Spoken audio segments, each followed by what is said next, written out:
either live by the gun or you die by the sword.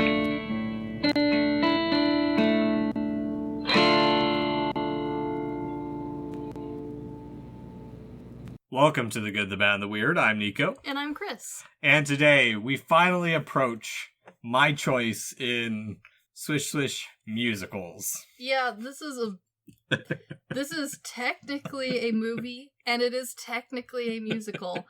But boy, that technical needs to be put in front of both of those parts. Today, I chose for us to do Burst City. I applaud this choice for a few reasons. It is, I think, by far our most punk choice that we have ever covered. Like pure punk, not a genre of punk. This is pure punk. It's 80s punk, it's Japanese punk, so like kudos on like really branching out there. Oh yes, I totally branched out. Well, I mean, okay, we've done punk before, but we have never done like a true raw like original punk variation on anything. Everything has been a later adaptation or a subgenre of punk. And while I know you're going to say Burst City is like cyberpunk, this is punk. No. I'll get into it. Okay, this is pure punk. Yeah, so for those unfamiliar, Burst City is a 1982 proto-cyberpunk film about warring punk rock gangs, a pair of bikers who might be time travelers, and their clashings with the Yakuza and the police. You say all that like all of that is readily apparent in the movie. I watched this sucker multiple times in the course of the last few days, and I even rewatched it today on my lunch break, and it technically has a plot. Yeah. It is like an acid trip to try and figure out what the hell is going on at any moment, but it is fun to watch. Yeah, I picked this one kind of just because, for me, it was between this, Tokyo Tribe, The Lure, or Happiness of the Katakuris. Yes, but yes. Katakuris is Takashi Miike, and I wanted to hold off on that since we are playing the 3 degrees of Takashi Miike. Fair, understandable, and this isn't a bad movie per se. Like, there is good points to it. It did do a lot for both the punk genre and also like the early rock movie genre, especially for Japan and Japanese underground cyberpunk, which I will get into some of that. So like, I'll applaud it there, but to declare that this has a plot is a bold statement, sir. Yeah. So, Burst City, directed by, at the time, Sogo Ishii, now Gakuro Ishii. Written by Ishii and Mitsuhiko Akita, based on a novel by Jikutsu Toi, which is kind of a little up in the air. I found some sources saying yes, but nothing directly from Ishii or Akita. I could not get my hands on it fast enough to discover if it's even like close enough to be able to like say, yeah, I see the connection. So, well, I don't know. Toi was a traveling novelist, Gotcha. And he wrote about biker culture. Well, there is some bikers in this. Yeah, but by the time he actually had a book out, he had it was like one book, and it was about women's biker gangs, I think. There are women in this. There's a woman. Yeah. A woman. No, there's more in the background. Yeah. It stars Michiro Endo, Kansai Ito, Shigeru Izumiya, Takanori Jinai, and Ishii, for those unfamiliar, he's been influential in the underground scene as a young breakout director with his influential and college senior project, Crazy Thunder Road, which cool. They finally released it stateside with actually UK side. That's an important one for me. Third Window Video localized Crazy Thunder Road for the first time, so it's very finally exciting. On physical. But Crazy Thunder Road is a spiritual prequel to Burst City about the Bosuzoku, or Japanese street gangs, who became wrapped up in inner turmoil about their leader, who falls in love and loses his rebellious ways. Sure. Something that can be seen as a big influence on one of the most iconic cyberpunk, if not the most iconic cyberpunk films. Yeah. Akira. Okay. I will agree with you there. It is very clear to see how the stylings of this follow into Acura territory. Like, that does make sense. I will give you that. However, I think the average passer-goer might not see the director's contributions to the punk world. More specifically, Crazy Thunder Road, because it is important to note that Burst City was released in March of that year, and Akira didn't come out till December of the same year. True, however, this is one of his earlier works, and from what I can tell, from what I could get a hold of, he has a style, at least at the beginning. I know it has changed. I know he's got some later stuff that is very different, because when I was going through his works, one of the only ones that I was like, I recognize that one, kind of, sort of, is like a samurai film that is like totally not anything close to Burst City. But like his original stuff, he had a very like niche focused in on the on the punk scene. Yeah. And that goes into probably some of the changing of his name, because he does talk in the commentary, or in an interview with him, he doesn't do the commentary, that he changed his name from Sogo to Gakiru to be reborn, but still have the Ishii brand. Good for him, you know what? Whatever, you know, the formerly known as thing is kind of cool, so. Yeah. Akita has only written, after Burst City, he wrote Akio Juroku-sai, and then moved on to be a monk. Good for him, you know? But as for Toy, like I said, I'm not really sure his place in all of this.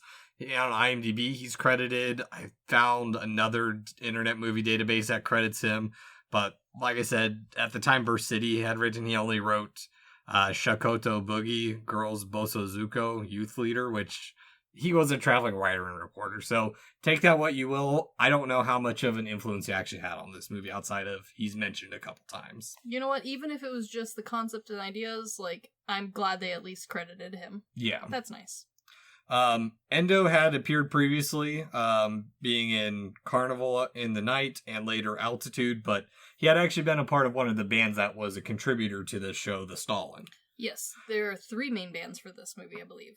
Yes, The Stalin, The Rockers, and I think they came together to make another small band, but most of the soundtrack is done by The Rockers, which if you look it up on Spotify, it's the E-Rockers now. So. Oh, okay. I will notice. I listened to the soundtrack a couple times today. This was the first role for Ito, who would later appear in the remake of the Ballad of Narayama, as well as a number of erotic films. Okay. But he was also in the American film The Silence, directed by Scorsese, which also starred Andrew Garfield, Adam Driver, and Liam Neeson, but also Shinya Tsukamoto, who we will also get to in a little bit, because Tsukamoto is tied to this movie, and he is one of my favorite directors. So. Okay, all right. Izumiya has been in a few dramas before this, but he's become more prolific. Sure. But the only thing I'm familiar with him that he starred in, he's the voice of Gonta in Pompoko. I do love Pompoko. As well as he's Shigeru Nakahara in the Yakuza games, which Cal, I think, said was he's a big role in the 3rd game. Okay, all right. He was also in charge of the art direction, as well as he starred in another early Japanese cyberpunk movie called Death Powder. Death Powder's a dope name. It is. I haven't seen it yet. The only thing I know, and I wonder if it's tied to it, one of Taik Kubo's early mangas that he abandoned when Bleach started taking off was called Death Powder. Okay. No, Zombie Powder. Never mind. Close. Death, zombie, kind of, maybe. Yeah. As well, later on I'll go into the other people involved surrounding Burst City, because a lot of people involved in Burst City have been doing a lot of stuff in modern Japanese cinema. Okay. At least a lot of the stuff that we're getting overseas. Yes, that is something to be noted, is like this is early enough that a lot of these people originally, like, this was hard to get a hold of originally. Thankfully now we have the delightful Arrow Collections version of it. Yes. Also mention this is Jinai's first role, but he's been in quite a few movies, including the live-action adaptation of Detective Conan. Yes, I have seen it. And many things that I'm not familiar with other than Kamen Rider. Okay. Which I also only know a name alone. Before we get into it, I would like to acknowledge our sources. Sure. First off, the special features on the Arrow release of Burst City. Very nice. Interviews with Sogo Ishii in his career and Burst City. Interviews with academic filmmaker Yasuharu Tezuka on Jusu Iga Films. He was also the cinematographer for this movie. Okay. Or no, he wasn't the cinematographer for this one. He did lighting control. Oh. He actually kind of has a little bit of more story behind this too. Commentary by Tom Mess. Iron Man, the Cinema of Shinya Tsukamoto by Tom Mess. Yes. 100 Years of Japanese Film by Donald Ritchie. As well as supplementary information, The Impact of Akira, a Manga Revolution by Remy Lopez. Of course. So before we really get into Burst City, I do want to paint a very broad stroke picture of the social and political climate that led to the creation of Burst City, as well as the impact on Ishii's life. I do think that would help a lot, because if you go into this movie, quote unquote, blind, it is a lot to take in all at once. A lot like how if no one was to tell you what Mad Max was about and to translate that into like French. I bet that would be, I don't know. I wouldn't know what was going on in half the scenes. True.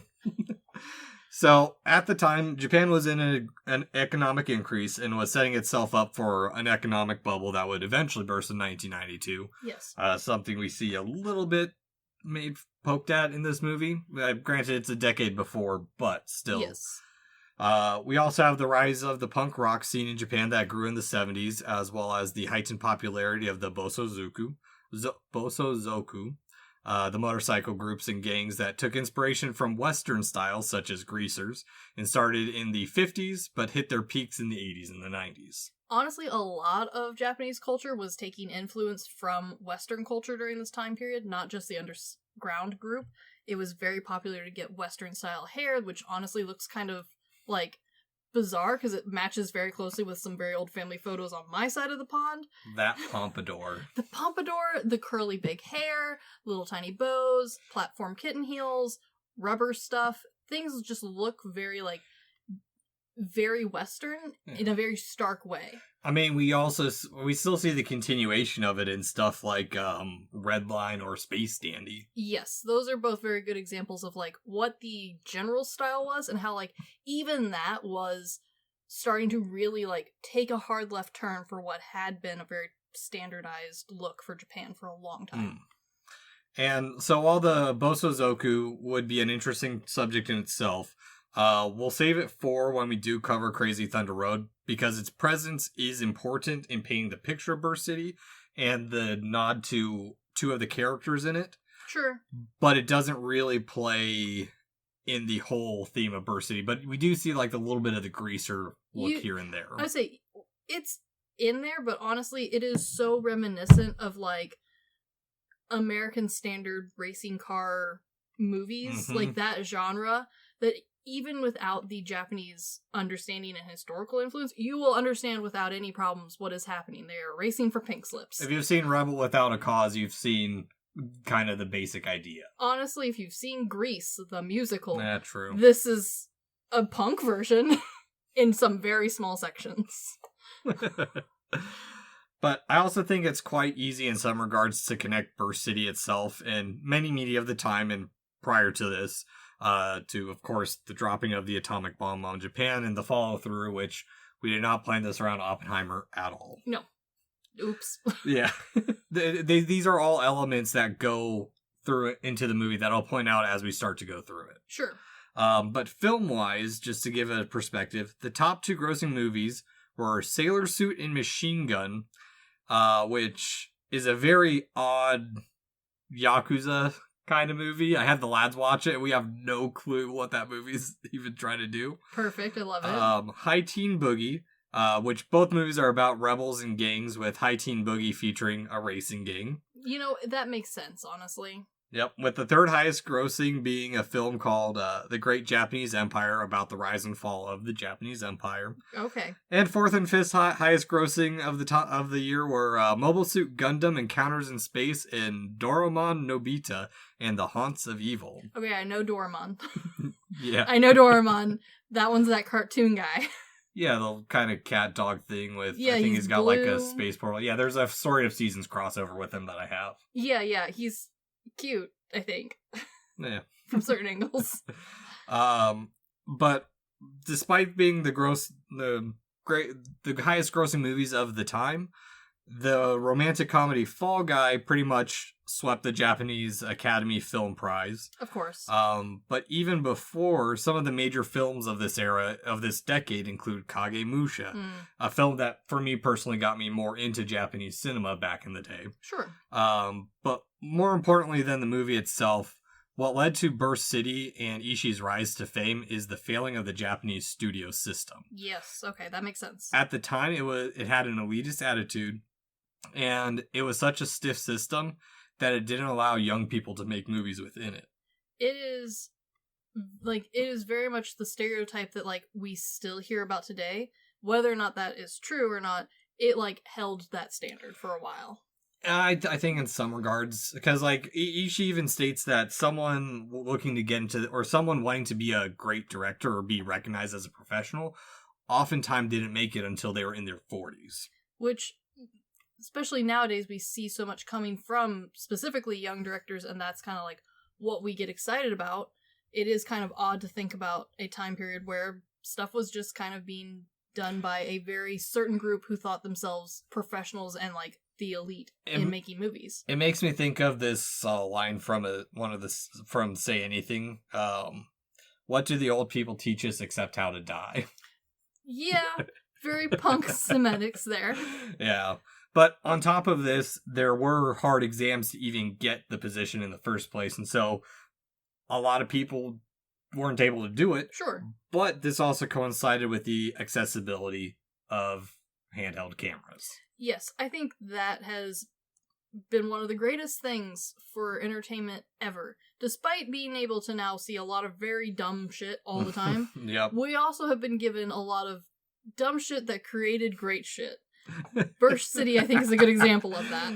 Yes. So, because of this, Ishii himself, as well as many other wannabe filmmakers, were parts of this movement known as Jisho Iga, or amateur, no-budget, no-skill filmmaking. This is the start of Japanese independent films. Ishii's group was called Koei-sha Crazy Cinema Group. I love it. That fits. Yeah. So, how did Ishii go from college student to making one of the most influential films in early underground Japanese cyberpunk movies? I don't know, but visually, the visualities between college crazies and Burst City do align well. Yes. So, Ishii's first film he ever made was with some high school buddies, and they filmed it in a day. That tracks. It did all right. And then then he went into film school. Yes. He even states that he didn't learn anything in his first 3 weeks of film school, and that he doesn't even know basic film grammar. You know what, though? That tracks. So he is the epitome of just wanting to make a movie that's entertaining and enjoyable. And so he created Crazy Thunder Road as his senior project. Good for him. And it became so successful it was bought by Toei for mainstream release, which is kind of cool because Ishii liked old Toei Yakuza flicks back in the day. Makes sense. And then they came to him with a idea for a 50 million yen project, which he thought was a big sum for the time. Sure. Sounds like a big sum. It's not. It's really not. It's about 66.3 million yen in 2023 and about $650,000 by today's standards. For a movie, that's not a lot. That's low. It's higher low budget range. I would say we have definitely seen movies produced with less. Mm-hmm. However, we have a lot going on in this movie. Well, and that shows because his ideas, he just threw everything he could, everything he wanted, because he wanted to make this epic film, but quickly realized he couldn't do all of it. Yes. And so Burst City is, as he describes, as the meeting of ideas and budget. And the original film had UFOs coming down to fight the Desperados. Oh, that would have been cool. Yeah. I don't know where that would have fit in, But honestly, it also would not have stood out. Yeah. Well, and I mean, on top of that, he also had support by his friends, fellow artists, musicians, journalists. They all supported it, and on top of that, inspired him. You know what? Honestly, though, that's pretty cool. Yeah. And from here, this is where, at the time, head of production and now writer Akita was brought in, because even Ishii admits that writing isn't his forte, and Akita writes logically. Sure. I'm curious what this movie would have been if Ishii didn't bring anyone else in to write it. It probably would have absolutely flopped. Yeah, I agree. Because, boy, even just standard dialogue's a little hard to follow in this film. What is dialogue? There is some in here, but it's not helpful. I also learned that the Red Army faction had a Japanese magazine in 1993 called Burst City. So, oh, okay. Well, fun little trivia.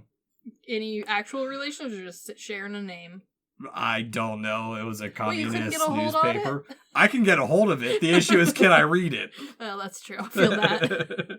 Probably with with an app translator, but I didn't really care to. So I understand. Honestly, probably Burst City is just a cool name. Yeah. So I get it. Something else was bound to be named. It's revolutionary. One of the bands is the Stalin. That is true. That is true.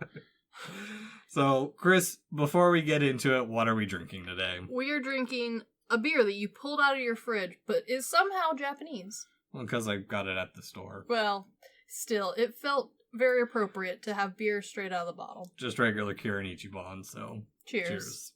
Not bad. Oh, pretty good. So, Burst City.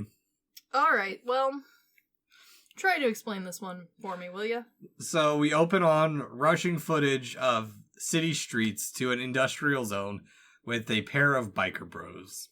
Boy, there was some decisions made for how to film, cut, and edit, and what film to use for this movie. I don't hate any of these choices. The only thing I have to say is this movie is a little under 2 hours long, and it's nonstop the entire time. There is no breaks. There is no change in pace. It is full gas to throttle, like 100 miles an hour the entire time. And so the entire time you are getting whiplash cuts, very shaky camera work, which all does feel right. Like, it all feels very punk. It all feels very Motorcycle Gang.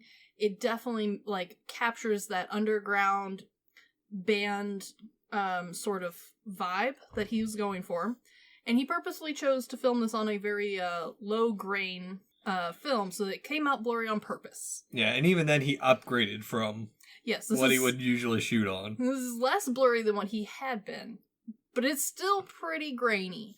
Think of those time-lapse videos of, like, traffic. That's basically what he was doing, but without traffic. It was just the camera on the road, which fits perfectly. No, it all works. It all fits perfectly.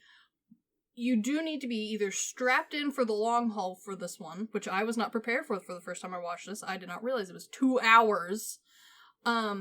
Or you need to be ready and willing to entertain yourself a little at certain times. Yeah. But Mess does point out that this is a nod to Crazy Thunder Road. Like I said, it does work. It does. You also see this type of filming in Tetsuo the Iron Man with a little bit more stop motion to it. Sure. I also just think that this reminds me very heavily of, like, fan-made band concert videos. This reminds me a lot of very old, very low-budget music videos where the band would put it together themselves. Mm-hmm. A lot of it based off of, like, one guy owns a cool car, they have someone in the audience filming for them, and then, like, some backstage nonsense with a cell phone. Yeah, I can see that. Yeah, so, like, it very much sets the tone for the movie very well. It's just a lot to always look at. Yeah. But it's punk, so, like, I get it. As well, Mess points out that the bikers that we see, they do have names, but there's nothing credited on IMDb, and they don't say each other's names enough. I don't think they even really say any names at all, besides, like, the band members. There's a handful of names very quickly sprinkled throughout this movie. They are not for all characters, and they are not even consistent as far as I can tell.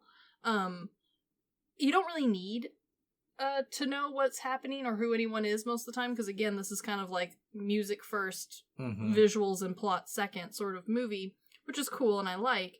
But it does make trying to convey who someone is a little difficult. Thankfully, everyone is dressed very flamboyantly. But Mez points out something that I wouldn't have picked up on. This pair is based off Yoshitsune and Benkei, who were key players in the Tale of Heke, struggle for control of Japan in the 12th century between the Taira and the Minamoto clans, and avid listeners might remember us talking about them quite a bit in our episode on Sukiyaki Western Django. True. I don't know if I would have necessarily gotten his reference without him saying so in the interview, but, like, it is cool that it's in there. Yeah. And on the road, we meet some Yakuza dudes as well. Jumpy and chaotic is everything. Everything. Yeah, the music in this scene reminds me a bit of, like, the tribalistic drumming of, like, we hear in, like, Akira. I would agree to an extent. However, Akira did a great job of futurizing its music selection, which really made the album stand out very hard. Like, it is still very easy to remember what the sounds of Akira the movie are, even if you don't necessarily remember specific songs. This one does a good job of sticking to what at the time was very punk-sounding rock, but it has aged. So now it sounds a lot like dad punk rock, because that's essentially what it has turned into. You mean Cell Number 8 isn't a catchy name, or Wild Supermarket? I looked up all of these songs, and I listened to both tapes, because it was one CD, but it was two-sided. So I listened to both that were available for me to peruse, and I do love the music for this. This is right up my alley for music-wise. It does, however, like, it's early punk music, which unfortunately nowadays is standard on the radio rock music. Yeah, so like it's not the hardcore punk we think of, like it's 80s. Yeah, that's the thing with it. Is it's 80s, which is not a bad thing. The Casualties. Yes, like hardcore, it's just nonstop screaming. No, there's no screaming. This is punk, which is very, very close to just standard garage rock. In fact, some of these songs are just garage rock. Like punk covers of garage rock songs. Anarchy in the UK has been lost its meaning.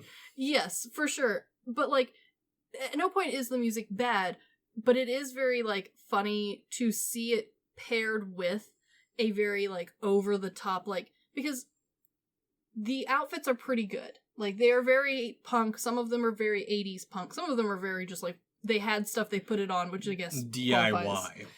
Which, I mean, is punk. That right there is the definition of punk. You shouldn't be able to buy it in a store. So, like, good on them for that. It is just funny to see a very dystopian styling of all punk. Like, the entire world is punk. And it also has dad garage rock, which I like, but it is a little jarring when they are racing on the street to Cell Block 8. Yeah, that's a concert, but... It's good. Yeah. I enjoyed it, but yes, it is like where Akira did a good job of creating a very specific sound to feel like it is the futuristic version, which the movie was trying to go for. This one wasn't going for that, but because it has real bands who created real music and were basing themselves off of themselves, you're going to get something that dates itself a little. That's just how it's going to go. Exactly. You're playing music of the time, which makes it a movie of its time, basically. Yes, but also very strange, because later on we're going to have a Lobster Claw Man. And I don't remember those in the 80s, but I wasn't around, so... I'll get into that. But we get to Special Protected Waterway District 304, where we get a premonition of destruction from one of the biker dudes who seems to have absolutely lost his mind and is incoherent. Sure, that's what's going on.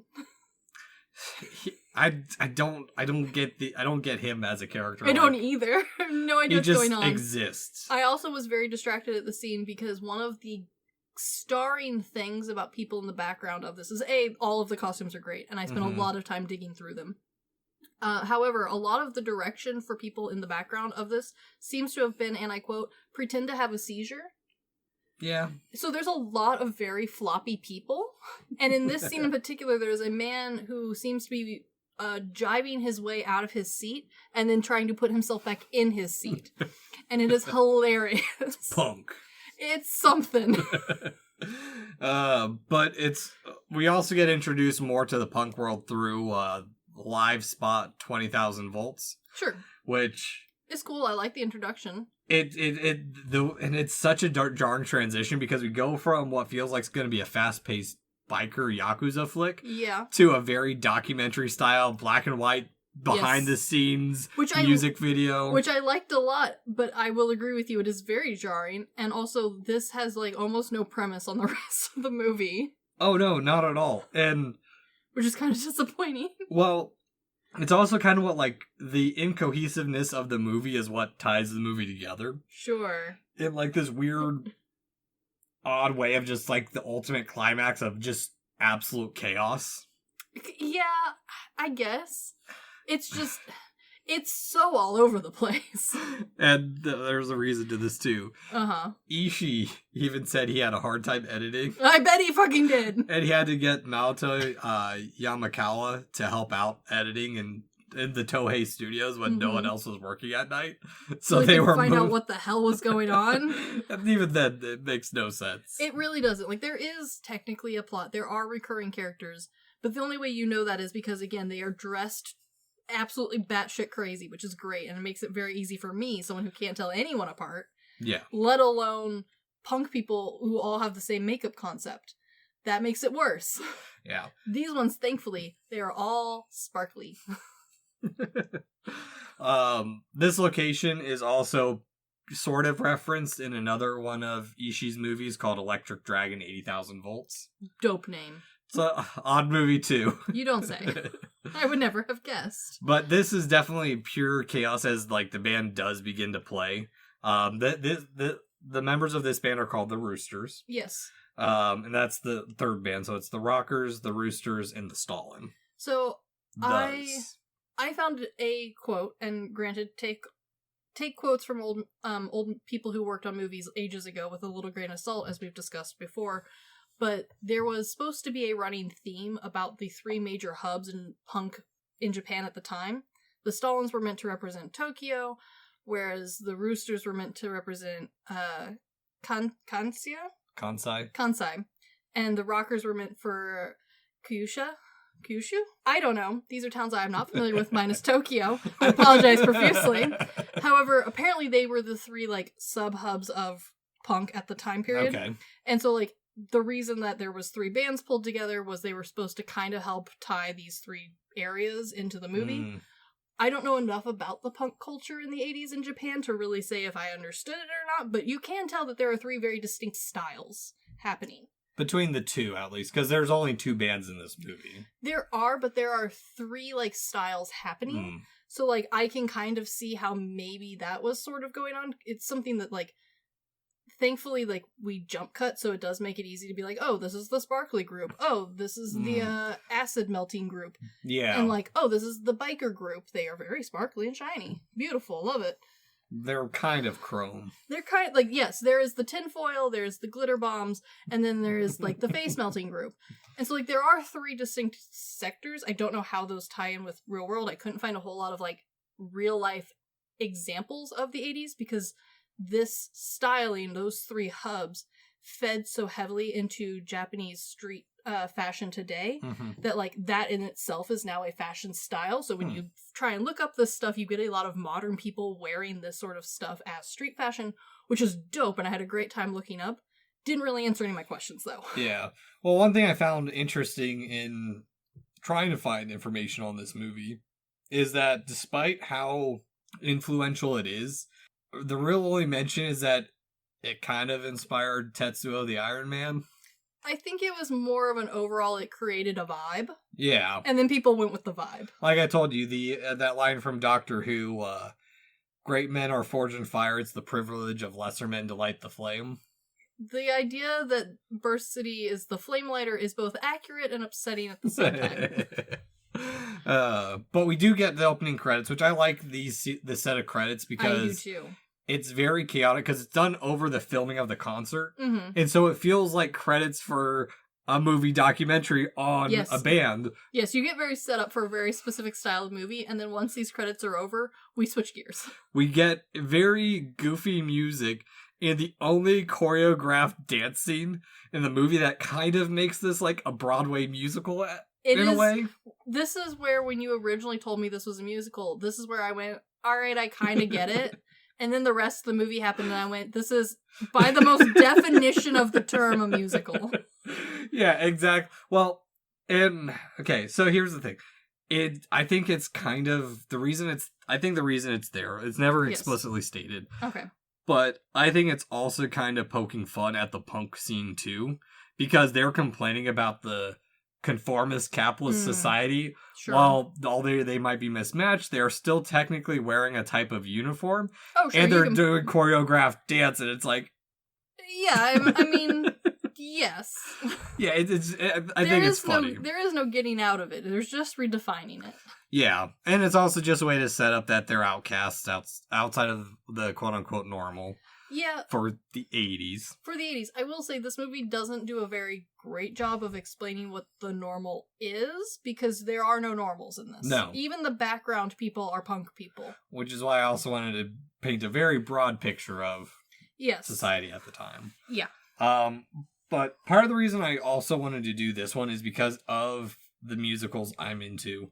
Okay. This one is the most hard to define. And I'll start with Patrick from Chicken on a Stick's musical classifications, because I think he has a good start. Okay. He has stage play musicals, the song and dance number, the classics that we think of. Sure. Modern musical, which are numbers where the music is part of the story. Sure. And then, as he puts it, the Disney musical or kids movies that are technically musicals, but we don't try and think of them as musicals.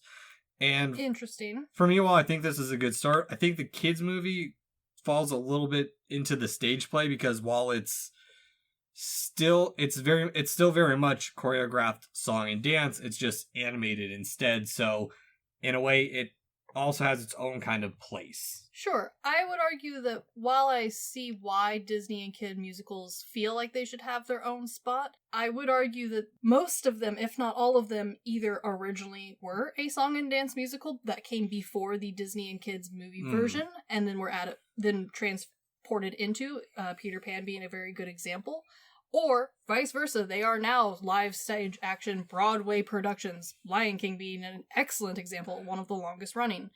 Or, as the genre I found out, 2.5D musicals, which is musical adaptations of anime. There are those too. Granted, there's always going to be regardless of what the thing is, there will be a musical variation of it, whether or not you wish that to be true. It is sadly a fact of life. There is a musical version of everything you can think of, kind of like bad things on the internet. It exists, you just don't want it to. Same thing with anime musicals. They're there. If you look hard enough, someone has made it. Yeah. You just don't want it to exist. There is an interesting point, though, from a musical person's standpoint, especially one who has spent too much time listening to musical people, specifically musicians, music teachers, and professional musicians bitch about whatever they're currently performing in. They kind of see this as three different sects. There is traditional, there is modern, and then there is movie version of fill in blank. Traditional usually refers to very classical pieces, usually very old. Think opera, think Bach, think super old, super classical. Then there's more modern versions of things. These are the things that most people pay to go see live in theaters. There might be movie adaptations of them, but there is something very specific about having it be live that is, unfortunately, unless you're just sitting there filming it, you're not going to be able to reproduce with a movie. And then there is the movie variation, which they feel encompasses the entirety of the rest of this. And unfortunately, Burst City is in that category. Even though, yes, it does feel different, it's still got music that drives the story point. And it's not an opera because they don't sing the whole time. But does the music drive the story? For this one, I will argue yes. And I had to think about this a lot, because I knew you were going to bring this point up. Because when you offered this, you offered it to me specifically as a musical. And so I did have to think about this for quite a while, because with the exception of the opening song, we don't get mobs of people singing like you would in, Hairspray. There's no spontaneous choreographed dance throughout town like in High School Musical. This one has a choreographed dance through town. In a way. It's got mobs of choreographing. Yeah. Okay, so that's kind of where I had to take this and really look at what the music was doing for this, because there is music in almost every movie. There is very few that have no music, especially modern ones. And most music is there for enhancement purposes, is there to enhance an emotion, a scene, or a general vibe of the movie. Good ones do so in such an impactful way that the music either stands on its own or enhances the scene beyond what the scene could ever hope to accomplish by itself. Lord of the Rings is a great example. Them walking across the mountains looks cool. Them walking across the mountains with that music, the coolest thing you've ever seen. This movie could not even pretend to exist without the specific music being played and when it is played. It is part of the story. Whether or not it is directly telling a story doesn't matter, because this is a punk movie about punks for punks. It is essential to explaining what is happening and why it is happening, even if it doesn't do so with lyrics or with driving, like, swarming emotional tunes. It's giving you a taste and a feel for the culture. Yeah, but also it is not watered down version of its music, which is usually what we see in movies that are using the music as just a vibe. Well, and that's also because almost all the extras and all the band members were part of the scene, so it was just basically them being themselves. It's like, yes. It's like when you cast someone because that's just who they are as a person and they don't have to act. Exactly. And so while I can understand the argument that this music doesn't directly speak to anything in the plot, and without the music, this movie wouldn't even remotely make sense. Even if you filled it in with other quote-unquote punk music, because the band members were such an important key feature of this, and I don't think at any point he expected people to watch this movie without knowing who these people were and being part of this group and part of this, like, subculture, and not, like, having an appreciation and understanding of it. Mm-hmm. Because of that alone, I will agree with you. While I do not find it to fit the standard mold, this does fit into movie-based musicals. I'll put it into the natural category. Is what I don't like the name. I don't like the term modern. I think it falls under like a more natural, where the music is an integrated part of the story, like Sing Street, Sure. where it's part of the story instead of an elaboration of the story. Sure, I can accept that. Yeah, because this movie it technically is a musical. It has 3 concerts and it's got this dance scene. It has 14 pieces of music that are specific and individual to the movie, Mm-hmm. which is part of the reason why this movie's 2 fucking hours long. And that's literally the only reason, is because they wanted to include as much of the music from these bands as possible in the most music sort of way. So there are 14 tracks. I think the soundtrack's actually shorter than the movie. It is shorter than the movie, which is standard. That makes sense. You need to have things tied together. The soundtrack is 37 minutes and 52 seconds. Okay, so the soundtrack on Spotify is, yes. However, that is not the full soundtrack. The original soundtrack... If you include all, like, the little extra things that they had to rearrange and whatnot, yeah. Which I know Spotify doesn't. However, when the bands originally came together to produce the CD that was originally, like, sent out, it was double-sided with all 14 pieces individually named and labeled. And, like, you can still get a hold of it if you want. It is out there on YouTube. It's not well labeled. It's kind of hard to dig around, but you can get it. I found it. I hope it's still there, because honestly it was kind of fun to listen to, because it's just as chaotic and just as crazy as this. Yes. But back to Burst City itself. The Yakuza arrive here. They're there for sex. I'm not gonna lie, with the exception of one Yakuza, it is kind of hard to tell that the Yakuza are Yakuza. They do blend in with, like, the greasers a little bit, so... The only thing keeping them separated is the suits. Yes. The hair, the makeup, for 2 of them. The main man looks standard Yakuza, but the side guys look very much like they are also punks on the weekend, and they happen to do Yakuza during the day. Oh, yeah. Well, and also, like, this is just kind of trying to set up, like, the depravity that's in the world, because, one, the sex slayer is really creepy. Yeah. She obviously is being forced into this work a little bit, and also, the way she's chained to him... It's creepy. Yeah. Yeah, no. This is a very interesting way to set up how gross the world is meant to be, without specifically involving drugs or alcohol. Actually, yes. Because this movie does not really include those two features, which is something that a lot of like dystopian style, punk style movies where the whole world is kind of punk, that's a pretty easy fallback that we see usually. Yeah, but I think this movie does similar things, and I'll get into this character's eventual fate because she is a very minor character. You see her in like 3 scenes, but she does have a very big impact. Yes, but she does a similar role to some other characters in other punk movies that I'll bring up. Yeah. But meanwhile, the band is sent off by a group of groupies. Yeah. And it's on to the races. This is a very strange transition, but it works. It's to show their reckless style. They're after the party. They're out there to. It's very East of Eden, like in the Game of Chicken. This is one of the most hilarious drag races I've ever seen. There is exactly 2 cars and 3 motorcycles present at this drag race. Mm-hmm. There's maybe 50 people here. This is a very small drag race for a world comprised of punks and deviants. Well, they're on the outskirts of Tokyo. So. Yes, I also appreciate that this movie was kind of filmed wherever they could, and you can tell. It was filmed in one specific area. That's why it does feel cohesive still. Yes. But you can also tell that they were, like, having to film and make sure they weren't getting normal people in anything. So, like, the timing is very clearly, like, all the same time every time they film outside. Yes. And also, like, because they're shooting at night and they're, like, clearly, like, they can't have normal people's cars in the background. They can't have anybody accidentally walking through. That would ruin the vibe. Mm-hmm. The world feels very empty, minus the punks. Yeah. Like, the street world where they are, like, out there racing their bikes. Every time you even see them, like, driving anything, you're like, wow, you're the only person out here, huh? Yeah. Driving around at 3 a.m., damn. Well, it's also a scene to show that they're not afraid of death. And I think it's interesting because Ishii said that he filmed this scene recklessly and he went balls to the wall to make this movie. It just, he, like, to the point where, like, he was bleeding from his ears and shit, just trying to, like, make this movie. But also, very punk.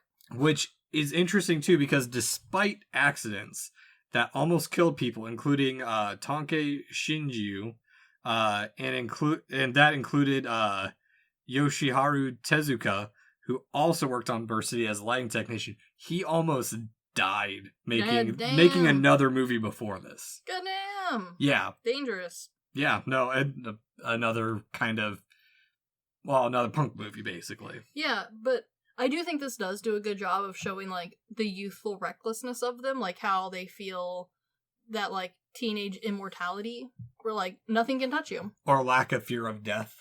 Yeah, they say that, but I also just don't think it's ever, like, a concept to any of these guys. No. Kind of in that, like, untouchable sort of way, where it's just not something they've thought about. Live fast, die young. Yeah. Yeah.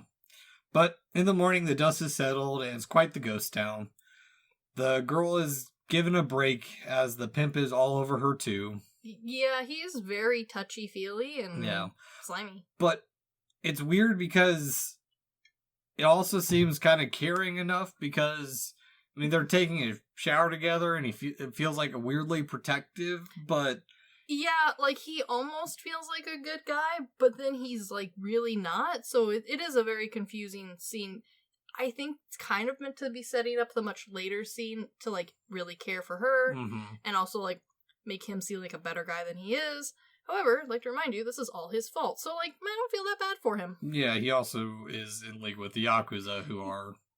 I think this character's listed as a businessman or something. I do not know. I could only recognize him by his terrible haircut. Yes, and the painted on hair crossings. Yeah, I'm not really sure what that was about. With a little grill pattern right on his forehead. Yeah. But also, like, I like how integrated even this scene is, because you know they just stuck a shower head with a bucket of water in, like, some deep, dark crevice of a factory. That, or they were like, hey, janitor, can we use your janitor room for a half second to film this scene? And he was like, as long as you clean up afterwards, yeah. It's just a boiler room somewhere. Yeah. Well... It has no business having a shower. By code, it bothers me greatly, but I understand what they were going for. Yeah. There'd be an interesting one to do. I know we've already got Nick Cage in November. We do. But Shion Sono directed a movie with Nicolas Cage that is post-apocalyptic called Prisoners of Ghost Town. Ooh. Or Ghostland. Well, maybe next year. We'll get to it. Yeah. But from here, we're on to a dilapidated factory where the biker bros are found by a deformed man and his fellow workers, which... They are there. We see kind of how unhinged they're supposed to be and, like, how savage the world is supposed to be around them. Like, it was incredibly hard to tell if these were meant to be the normal people of the world. Kind of Mad Max-esque. I think it feels more... Little Fury Road style. I was thinking more Eraserhead, where, like, people are normal, but they're just off enough. Maybe. The only reason I say I'm not sure if these are meant to be the normal people is because even they seem to be referring to other normal people elsewhere, and they are, like, the scum of the earth living underneath this radioactive plant. No, that's exactly what they're supposed to be. This is what this whole town is. Like, this... See, but then that makes them normal people. No, not in this context, because there is still regular-ass Tokyo, people just living their lives. See, they say that, but they do not show us that. So I have elected to assume that these are either a second section of punk, which is body horror punk. Possible. It's a genre, so maybe. Or these are the normal people, sans Mad Max Fury Road style, where everyone lives in little holes. The Yakuza are the normal people in this movie. Even they are not normal. They're the normal ones. The only normal one is Head Yakuza Man. Everyone else, still wearing sparkly eyeshadow, thus punk. No. Don't know any Yakuza. Yet I do not think glittery eyeshadow is allowed. I don't think I saw any of the Yakuza wearing that kind of makeup. The two side punk guys do not have as sparkly as the, like, main band guys. They are full on glittered 9 to 5. But the two side dudes, they have, like, crayon smeared on their eyes. Not well. It's like someone took fingers and rubbed it in their mom's makeup and then shoved it on their face. So, like, literally the only man who looks no punk whatsoever is main Yakuza guy. And even then, he still does not read as, like, what your typical Yakuza fashion looks like. The shoes are wrong. The fit is a little wrong. But, like, he's the closest person in the movie, so, like, you don't question it. Well, the suits definitely aren't fitted because they had to borrow a bunch of the costumes from everyone. So I'll say that, but they are the normal people. Yeah. I have no proof. And neither do you, because this movie makes no goddamn sense. They're just regular Yakuza. They're businessmen. They're the Yakuza of the Electric Waste Company. It's not an electric waste company. Sorry, nuclear-powered waste plant. It's not. I'll get into it. Mm-hmm. I will get into it in just a little bit. Sure. They're the Yakuza of the crab people. They're using the crab people for their goals. The Yakuza of the crab people. They are crab Yakuza.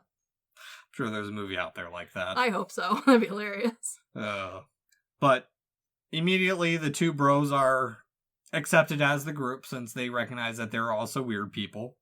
Yeah.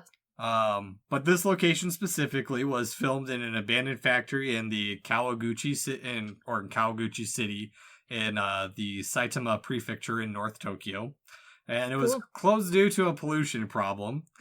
Ishii had no clue what was made there and only dressed up the set by painting the building and repairing the floor. I would like to know how he repaired the floor, because as someone who has to, like, inspect that sort of stuff regularly, I have questions. The 80s codes aren't... No, you're right. It's the 80s. Could be anything. Could have been paint for all we know. Yeah. Could be middle of nowhere, Texas. As long as it doesn't fall down, you're good. Just don't dig there. No, that was an actual response we had from a reviewer. I once looked at a store that was actively sliding down a mountaintop in Texas because they had built it on top of a waste landfill. And they were surprised that the landfill was moving. Yeah. So yeah, it's the 80s. Anything's possible, I guess. Yeah. But this is why this movie feels dystopic, even though it's not meant to be. It's actually supposed to be set in the near future. Sure. And I think they show... the reason I say the Yakuza are normal people and why there are normal people in Tokyo is this movie is showing the other side of dystopia without showing the actual dystopia. Because you know how in dystopic movies we always have the person who's part of the normie group who falls down into the regular people, the people who are outcast from society. Yeah, I get what you're saying, but where I think the director was hoping it would feel Akira style where like we don't really see normal people, but we see the remnants of normal people. You can see the city in the background. They talk about normal people and how they wish they were normal people. Hence, normal people exist. Yes. However, I think this one comes across more like Hobo with a Shotgun, where I'm sure there are normal people somewhere out there. We do not see or hear from them. We only see madness. True. So, like, you could reasonably make the argument that there are only other crazy hobos with shotguns throughout the rest of the world. Yeah. You have other burst cities. Yes. Honestly, like, you have no way of knowing, which is kind of the fun of this, because, again, like, if you look away for half a second at any moment and then look back, you will have lost something, and it will be a lot of something, but it also will have no impact on the plot. So you're good. You'll still be fine. But here's what I think is also interesting about really diving into this is these people are, in a way, the continued scars of World War II and the dropping of the atomic bomb. I will agree with there. In a similar but different manner to Godzilla. Yes, I will agree. What this movie kind of reminds me of a little bit is not in the same vignette style, but a 70s movie by Akira Kurosawa. Of course. Called Dodeska Den that explores people living in the slums post-World War II. Yes, I will agree that I can definitely see the influence of atomic war there. Like, that is I think the most easily recognizable piece of this movie. Exactly. But that's why I like Burst City is the subtlety and way it, like, despite its chaos, the subtle way it addresses different aspects of society is what's fascinating about this movie. Sure. I don't know if it meant to be subtle.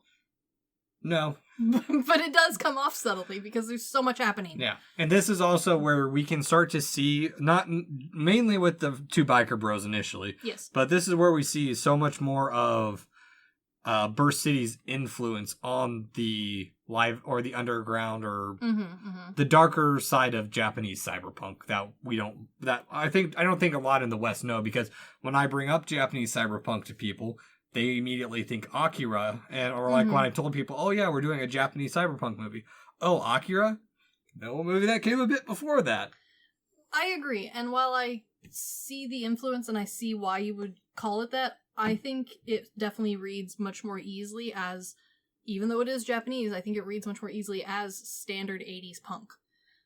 Partially because even though it does have the themes and it definitely is like laying some groundwork for that genre, the reason I say that is because it is so over the top and so everywhere that you can kind of see a whole bunch of the different later punk stylings. Cross-punk, maybe? A little bit. You can definitely see some dystopian punk. You can definitely see some hair punk happening. You can even see some of the much later, like, more almost like show pony style punk. The fuck is show pony punk? Okay, so it's not a direct style. However, there is a section of punk where it is not necessarily punk for punk's sake. It is punk for fashion's sake. Oh, okay. And it is only to be seen in front of other people, whereas I think most standard punk people are, if you're going to be identifying as punk, you're in it for more than just the, like, I'm going to be out and seen by my friends with wearing a very specific punk look. It's a fashion statement, Dad. Exactly. Like, but you can definitely see where there are sections of this movie where, like, that styling has influenced later on specific groups, and those who are just in it for fashion and no other purpose or interest in the subgenre, in the culture of punk, it is easy to see who those are and pinpoint them. There is a look to it. It makes me think of, I can't remember the name, it makes me think of the movie Kamikaze Girls a little bit. A little bit, yes. Where we got the, like, really Victorian cosplayer girl, and then the, Bozozoku, scooter gang chick. Yep. Where, like, it's very over the top for over the top to be seen's sake. Like, you can see where this is early enough in punk's creation and history that, like, there was just punk. There was not group of punk yet. Like, there was groups of punk. This is heavily influenced from the punk scene of New York and UK. For sure. This is 80s in Japan, which, I mean, they were working with a very specific group of punk look. Yeah. But we're also early enough that like there are different groups of punk, but as far as like a collective speak is punk. Kind of like how there was rock. There was different types of rock in the 80s. Yeah. However, collectively, there was rock. No one was specifically going through and being like, oh, the standard person knows exactly what I mean in the 80s when I say screamo. Yeah. There was no heavy death punk. There was just punk. I wonder how many times we've said punk in this episode. So many. Someone count. Riley, get on it. You know. Please do not drink for every time. We will continue to say punk because that's all this movie is.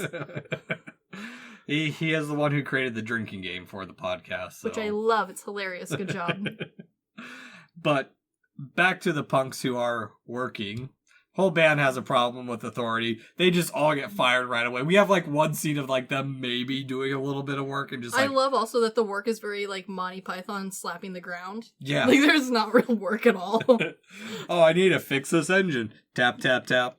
Tap, tap, tap. And I love how one of the guys who's clearly like trying to be the very nice, like helpful standard person who you're supposed to kind of like connect with, I think, because he does show up a few other scenes. Not many, but like a few. Mm-hmm. And he's definitely a recognizable enough face that you're like, oh, he's meant to be this friendly, smiley one who introduces them to normal living. He's like, did you catch that? Did you follow along? And he literally just like tapped an engine with a screwdriver and was like, okay, it's fixed. Chris, their bosses are the normal people. Maybe. I don't know. He's not that normal. He still gives me the heebie-jeebies, and he is still definitely not in the normal category. However, he does seem to kind of have a job. What is that job? I don't know. A mechanic. He tapped it with a screwdriver. No, the punk tapped it with the screwdriver, expecting it to work. I was very excited that they were going to get into the like concept of not just racing your vehicle, but like really being attached to your vehicle. You wanted a grease lightning scene. I was looking for a grease lightning scene, and instead I got a whole factory full of people randomly hitting parts of a car. This was you expecting me to choose a normal musical. Yeah, well, I set my expectations. They were wrong. Yeah, but band gets fired, and we cut to their secret base of the Battle Rockers. Yeah, their secret base does not seem to be that secret, No. but sure.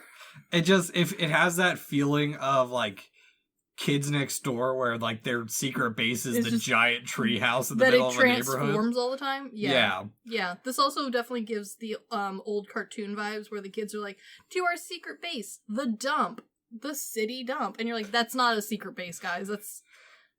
It makes me everyone knows where that is. When I watched, it's like Teenage Mutant Ninja Turtles or Double Dragon, where like I didn't want to no one's shock, I didn't watch Teenage Mutant Ninja Turtles the live action until I was... Which one? The big one that everyone knows, like the first of like the live action trilogy. Okay, all right, gotcha. I didn't watch that one probably until I was in Arkansas, so well into my late 20s. You weren't missing a whole lot, don't worry. But it makes me think of that scene when they show up and it's all just like the kids hanging out playing video games in this secret layers, and it's like... Granted, theirs makes a little tiny bit more sense because it's like, you know, underground sewer labyrinth. The cool side of homelessness. Yeah, it definitely painted an incorrect picture of what the New York City subways look like, but... Yeah. You know, like, at least that one, like, kind of sort of has a logic behind it, because, like, that is a little bit mysterious. Most people do not really understand how that system works and how, like, absolutely batshit ballsy that is. Whereas this one, it seems to be like, hey, let's go to our secret hideout. My mom's garage. Yeah, very much so. But also, it's just another scene to show how childlike and... They feel so much like high school kids. Oh, yeah. I mean, they're just there and they get pissed off for no reason and start destroying their own stuff. The drummer's drum set is set up wrong from the get-go, but it's his drum set. The bass drum's busted out. Yeah, like, his cymbals are the wrong way round. None of them are tightened very well. Like, it's to the point where, like, half of them he can't even hit. They're, like, they're all over the place, but, like, this is the band who helped set up, so, like, it's not like they didn't do it on purpose. It's punk. You don't have to play your instrument well, you just know how to kind of play it. Well, and then, like, as he Sex Pistols. As he barrel rolls over his broken drum set, and then is laying on the ground. He's like, hey, I don't think that went very well. And everyone else is like, fuck it, it's fine. Yeah. Like, literally, this band gives no shits. No, exactly. And it's great. This is the practice drum. Again, this movie, while without, like, going terribly heavy-handed or even, like, really bringing a light to it all, it does kind of ignore, like, the standard drugs and alcohol that normally go in hand with being a band. Yeah, I think this is, like, one of the only scenes we see someone drinking. I think they got a bottle of, like, a bottle of undisclosed liquor. And honestly, the only real drugs that we get, like, clear evidence of are in the weird intro documentary set. Yeah, and even barely. then it's very brief and like not. They just pop a couple pills. And honestly, it could have been an aspirin tablet for all we know. Because like they don't show any after effects, but like at the same time, without having touched any of those topics directly, they do a great job of like painting a group of kids who are bored out of their minds and just doing whatever the fuck they want. And it would be very easy to be like, yeah, probably some drugs. Yeah. Probably some alcohol. Yeah. Probably a lot of alcohol. Yeah. These guys are bored out of their fucking mind. Exactly. They're pointless, meaningless lives, and they're pissed off about it, but they don't do anything to but change it. Yes, but they also don't do anything to change it. Exactly. Yes. And from here we cut to the gathering of the Kikiwama clan, who, they're gathered to deal with the punks, but definitely don't like them, or I don't understand this interaction, not gonna lie to you. No, this scene just really is only, I feel it's there to build the disjointed world and kind of, or build up, like just say, okay, well, the reason the Yakuza show up at the end is to fight the punks. Maybe? I but don't also, understand. Oh, no, actually, no, here's what the scene is. Uh-huh. It's them getting rid of the punks to buy up the cheap land and use it. So there is, here's your plot. Yeah, it is so hard to pinpoint that as plot because it is both not emphasized at all. Mm-hmm. And also it is barely spoken about. Yeah. Well, and here's where we do get a hint at normal people that you're looking for. Sure, tell me more. They're part of the city's ambitions to clean up this part of the city because Burst City has become, and they never call this place Burst City. No, but you assume. Has become this point of actual issues for the rest of society. So that's why they're employing the Yakuza instead of going in themselves to deal with it. Which I would get behind if there wasn't such conflicting evidence elsewhere in the film. Which is honestly this entire movie. Yeah, because multiple things happening. I guarantee you there is hours upon hours of footage that was not used for this movie. Half of it, I'm sure, is just people fucking around. Yeah, and I'd be all for it. I'm sure you would. But from here we cut to the biker bros who are on the road just pissed off at the world, and they're just driving. They're just doing shit. They don't know. And we cut to more concert, which this is the song Wild Supermarket, which the English lines of this song remind me of this part of this manga called Fuka.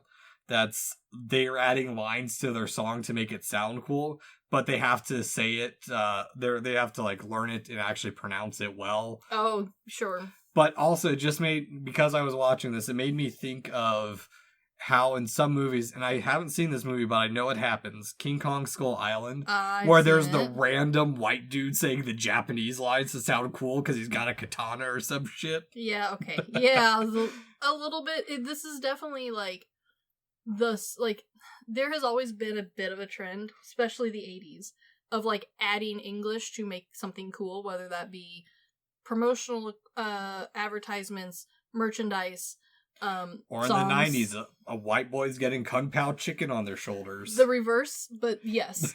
Like, we can make fun of each other because we both do this, Western and Japanese, like, we're both guilty here, which is kind of the fun. Oh, yeah. We love it. It's cultural exchange. Yeah. I enjoy a shirt that reads absolute bullshit, and I think it's hilarious. Have you seen those clips of the stores or the stores in China where they're like, fat girl. Yes. Big fatty. Yeah, those are the quote-unquote plus-size stores. But they're for, like, normal, like, Western-sized people. So, the China ones in particular is currently having a huge problem with their fashion industry. If you think it's bad here, it's worse there. Their standard store is sizing ins at a medium, which is an American size small. They are currently there is currently a whole bunch of trends going around showing off like this was sold as a woman's small, which is like a standard size, a normal size, and it is smaller than my 3-year-old child's shirt. Huh. Yeah. And on top of that, there's entire sections of the mall that are being labeled things like fat kitty, big fatty, large fat woman, and that's the name of the fucking store, which is hilarious, but also terrible. Japan also has a similar problem, but not nearly as extreme yet, hopefully, as far as I understand. But where they have always had the most hilariousness has always been both songs, that has currently been like the top one as J-pop and K-pop is being more popular. Yeah. And also we're starting to see more members of those bands who actually speak English very well and fluently, or even were raised in Western speaking, like English speaking countries, either England or California, USA. So that has gotten better. We now at least know what is happening, or someone can like proofread them. However, advertisement is where I'm currently enjoying myself. My current favorite thing to watch are people who are on vacation, walk around finding the most asinine things to describe other things, like Jesus' pizza. What does that mean? I mean, it's a hamburger store. Oh. What does it mean? Words. Beautiful, sexy, delicious. Clothing. Make a man want to eat something. Like, it doesn't make any sense. It's just pretty words, and that is hilarious to me. This is early in that, like, phase. We have now evolved. We are now at peak English comedy, I think. Because you can just easily get a hold of it no matter where you are in the world. I love that for us. This one is still early in that, like, trend. Like, it was definitely a thing, but it was not, like, every single person and their mom did it. This was much more like, cool. This little bit of English in there. That's cool. That's nice. Yeah. And also reworking of popular English songs, which we will get to much later in the movie. Or like that one Italian song that was made to mimic American lyrics, but it was all gibberish. Gibberish, yes. Yeah. That was, yes, similar time frame. The whole world has done it to each other. Yeah. But oh no, a rival band is here to fuck up with the good times. And it's, the band is supposedly called the Mad Stalin. Again, based on the real band, the Stalin. Yeah. I'm not gonna lie. There's so much happening in this scene that it's a little hard to keep track of who's who. Oh, yeah. Well, and they're all dressed crazy. Oh, no, exactly. Well, and also it doesn't help that this scene is slightly sped up, like cheesy, like old music videos where, like, to make it seem going like it's going so much faster. And the camera is still shaking and snapping around like it's on a whiplash simulator. So, like, like if everyone is standing still and the camera is normal shaking, you can at least, like, figure out who's who, but based off of costumes, because no one changes hair in this movie, which helps. You know the camera's in the crowd in this one. Yes, and it's like, they, like, handed it to some extra, it feels like, and was like, here, don't fall down. Yep, exactly. And that's what's so great about the filming, and why the shaky cam works so well. No, I agree. My main complaint is it's 2 hours long. Yeah. But now the cops are here to break it up. Normal people. Again, though, cops in dystopian films are always above everyone else, so, like, I'm not convinced. Are cops even real people in this film? I don't know. Trying to put down a riot, basically. Yeah, public disturbance. There's also, okay, one movie, like, site that I was looking through to try and, like, determine what was actually happening half the time in this movie deemed this group the Battle Police. Yeah. I don't know if that is actually what they're called in the movie. Couldn't find that from anyone on set. Again, no one is actually really named in this movie. Yeah, however, Battle Police is the most accurate representation of them, because while there is so much illegal shit happening all the time in this movie constantly, like the whole thing, all of it, the only time the police do seem to show up is to... What illegal thing? Well, the lady and her accomplice. She's living in a shipping container. I don't know. Being sold on the street. I don't know the rules of sex work on Japan in the 80s. I'm fairly certain this is not how you do it, or anyway. Okay. Regardless, No public assistance happening here.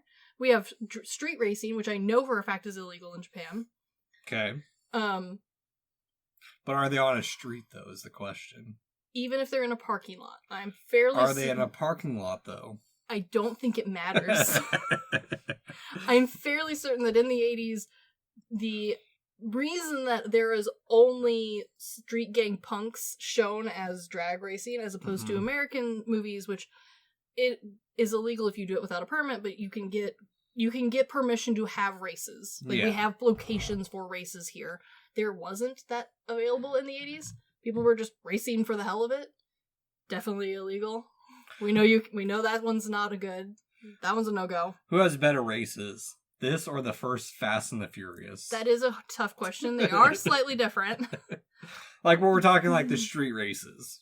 I would say this one is more entertaining because there's so much shit happening. However, I will say that while there's a lot, especially the newer ones, where Fast and the Furious didn't bother to look up anything or make anything reasonable. I'm talking the very, very first one. The first one, they did do a lot of like research into car culture, street culture, and street racing culture, and like it's pretty damn good. Yeah. No, I will say, Burst City is entertaining, but Fast and the Furious did a good job of artistically slowing down and creating speed when they slowed everything down. Especially because those races are so short. Yeah. I will say, I will give this movie more credit for creating more danger. Like that crash, that's pretty good. Yeah, Fast and Furious, you got regular ass police and undercover police. Burst City, we've got battle cops. Who don't seem to care about anything other than breaking up battles. Which is why they were deemed battle cops.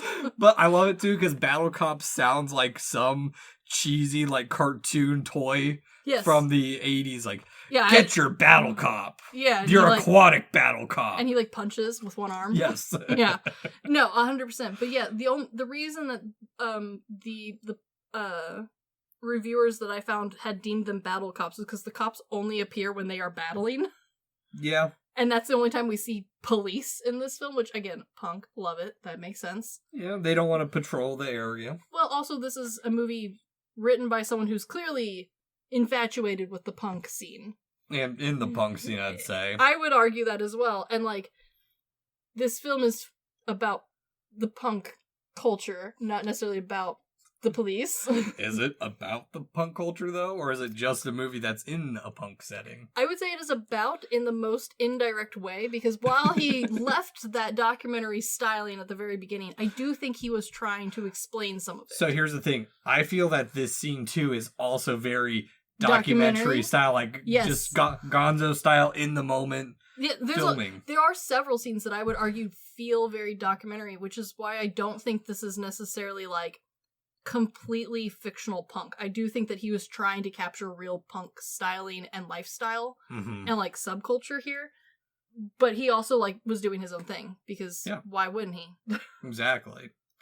But the group escapes and they are ready for more chaos and revenge. They're already plotting. Of course they are, because why would anyone breathe for 2 seconds in this movie? Yep. Bikers arrive at the after party, and I like this scene because we have really the two clashings of cultures, because the bikers definitely, while in line on being outsiders, don't mesh with the punks. They definitely feel like their own brand happening. Like they are not in this group. Yeah. And I feel honestly the bikers would whoop their asses. Hard to say, because this movie is so chaotic, and it is a little bit of a dice roll every time anything happens on screen. But I agree, they do seem more badass. Your punk attitude can't break armor. Metal plating. Okay. Normally I would agree with you, however, that metaling does appear to be several layers of tinfoil, layered together, and then mushed together to be a little bit thicker. I think it was mainly made out of, like, a gum paste. Yeah, it looks like it's made out of, like, styrofoam. Yeah. That was then spray painted silver. DIY. Yeah, it looks very DIY. Cool, but again, it's giving Mad Max, whereas the punk scene is giving more punk. Yeah. Yeah. Yeah. But now we cut back to the workers' HQ. Even the This is the scene where like I really was like paying attention to like the biker's armor Mm-hmm. because I forget that one of them has a mechanical hand. Yes, it's very easy to forget Mechanical Hand Man and Lobster Hand Man until you Yeah. are reminded of such things. Which even their bikes are armored. So I don't know what these guys are out there to even really do. They're just driving pissed off. I have no idea. Again, I don't know when, other than 3 a.m., they can ride these bikes, Yeah. but it's cool. Yeah. Oh, here's where I have it written. It's wrapped in gum tape is what it is. That's it. Yeah. And also, most of the costumes were borrowed from the cast and crew. That makes a lot of sense. Yeah. Because nothing on anybody seems to actually fit. And those who are clearly in the punk gang, there are some very clear signs that they are used to dressing in this way. Mm-hmm. And then those who are clearly like, this is not their main gig, or they are being forced to wear something asinine, like a hat made out of styrofoam painted silver, you can tell. Well, here's what's great about that, too. Ishii even brought up that they took kit model fragments Mm-hmm. and junk art, and he stated that the junk art was our world. So this is why I think this movie is so fascinating, is because it is the embodiment of DIY and absolutely everything, minus getting a large budget from, or not a large, a decent enough budget from Toei. I would agree. I do think that this is the epitome of a bunch of punk guys getting together to create their own outfits, especially because some of them clearly had different directions they were going than everyone else. I do like it. Yeah. I think it is fun. I do wish there was a little bit more time to either examine people and like see what is happening, because again, like there's a guy with a robot hand. Yeah. He's not in the front of the scene for like half of this. Like every time he's on scene, he's behind somebody. So you'd legit forget this man has a robot arm. Yeah, and it's not even really used. And the other thing, too, I think what you would like more, too, is if there was actual development, because we do get a little bit here, too. Sure. Very little. Smallest bit. The workers are looking out for this pair, Yes. because they give them food, and the metal arm dude gives it to the spaced out dude first, Yes. before even having some himself, which this relationship kind of makes me think of a variation or a less talkative version of Black and White from Tech on Concrete. Okay, I can see it. Yeah. Yeah. It's like there is definitely like remnants of more happening throughout the whole movie. But again, like this is kind of it as far as like personalized development that we're going to get from this group. I'd say Inklings is better, because Remnants feels like it happened before, but it's like they put like the little breadcrumbs of, here, there could be more, but I don't know how to write or edit a movie. I think the writing is the main part, because this definitely feels like a bunch of sticky notes that all got kind of thrown together. Yeah. And like to an extent it works, partially because instead of thinking of this as a movie, it's really more like a whole weird long music video that all just kind of ended up together. And so like because of that it works, but also like much like a music video that has like some good ideas, like it does leave you wondering like, what about that idea? Where was that going? This whole movie. Yeah. Yeah. Yeah, pretty much. Because immediately the Yakuza/pimp/developer is here for the workers. Yeah, I have questions about his job, but Yeah, it's whatever. Fixing his hairline with paint. That's hilarious, but yes. And he's got work for them. But from here we cut back to the punk hideout, which secret. All sensitive men out of work. News complaining about the youth. What's new? Yeah, honestly, the way it's written is so like standard to make it like any like this is complaints that are always going to be happening. But the way that they are like looking over it and talking about it, it very much feels like, oh my god, can you believe this is happening? Yeah, well, and they even get into a fight over it and just kind of dumb. Yes, but they're like, I know like in the movie they kind of imply that they're a little older, like mid-20s ish, but they act so much like young teenagers, like 15, 16, maybe 18. Yeah. Where you're like, okay, you're fighting because you have nothing better to do and you're dumb. Yeah. Sweet babies. Stop. But even then, it's so short-lived because we cut back to the bikers a little bit, pushing their bike, which I like this scene specifically because it shows in a way that they fit in more with the pipes and machinery around them than even the other mutants that they're hanging out with. That's true, yeah. Yeah. And now we cut to the workers being set to work, which there's some things I have, like I said, there's inklings in this movie. There definitely are. Yeah. Because, and again, where the movie disguises commentary with the oddity of it all, there is clearly a shell-shocked post-World War II, or post-World War, some war, soldier, because again, this is set in the future, just kind of doing his army drills and no one's really questioning it. So it's got that little bit of maybe these people should seek mental help, but they don't. Yeah, so, okay, I see what you mean, and I think for this scene, I think you're right. I think after watching this movie, I think 3.5 times now, all within the span of a week, I would agree. There is definitely certain characters who are acting with intention, and he is one of them. However, a grand majority of background people are floppy. Yeah. Everyone in this fucking movie is so wiggly. So fucking wiggly. They look like they all need to take a pee real bad. No one sits still. Like, normally you get at least, like, a few, like, sitting off staring into space, maybe a few rocking themselves in the corner slowly. None of that. Everyone is flopping. Everyone is wiggling. Nobody's legs are sitting still. Everyone's got restless leg syndrome in this movie. So, like, it is a little hard to pinpoint where some people are doing things because it is old, drilled-in habits, like this guy, versus a different man who we know later on is mentally handicapped and is a mute, and, like... But, like, again, he's surrounded by wiggly fucking people. So it is hard to know if, like...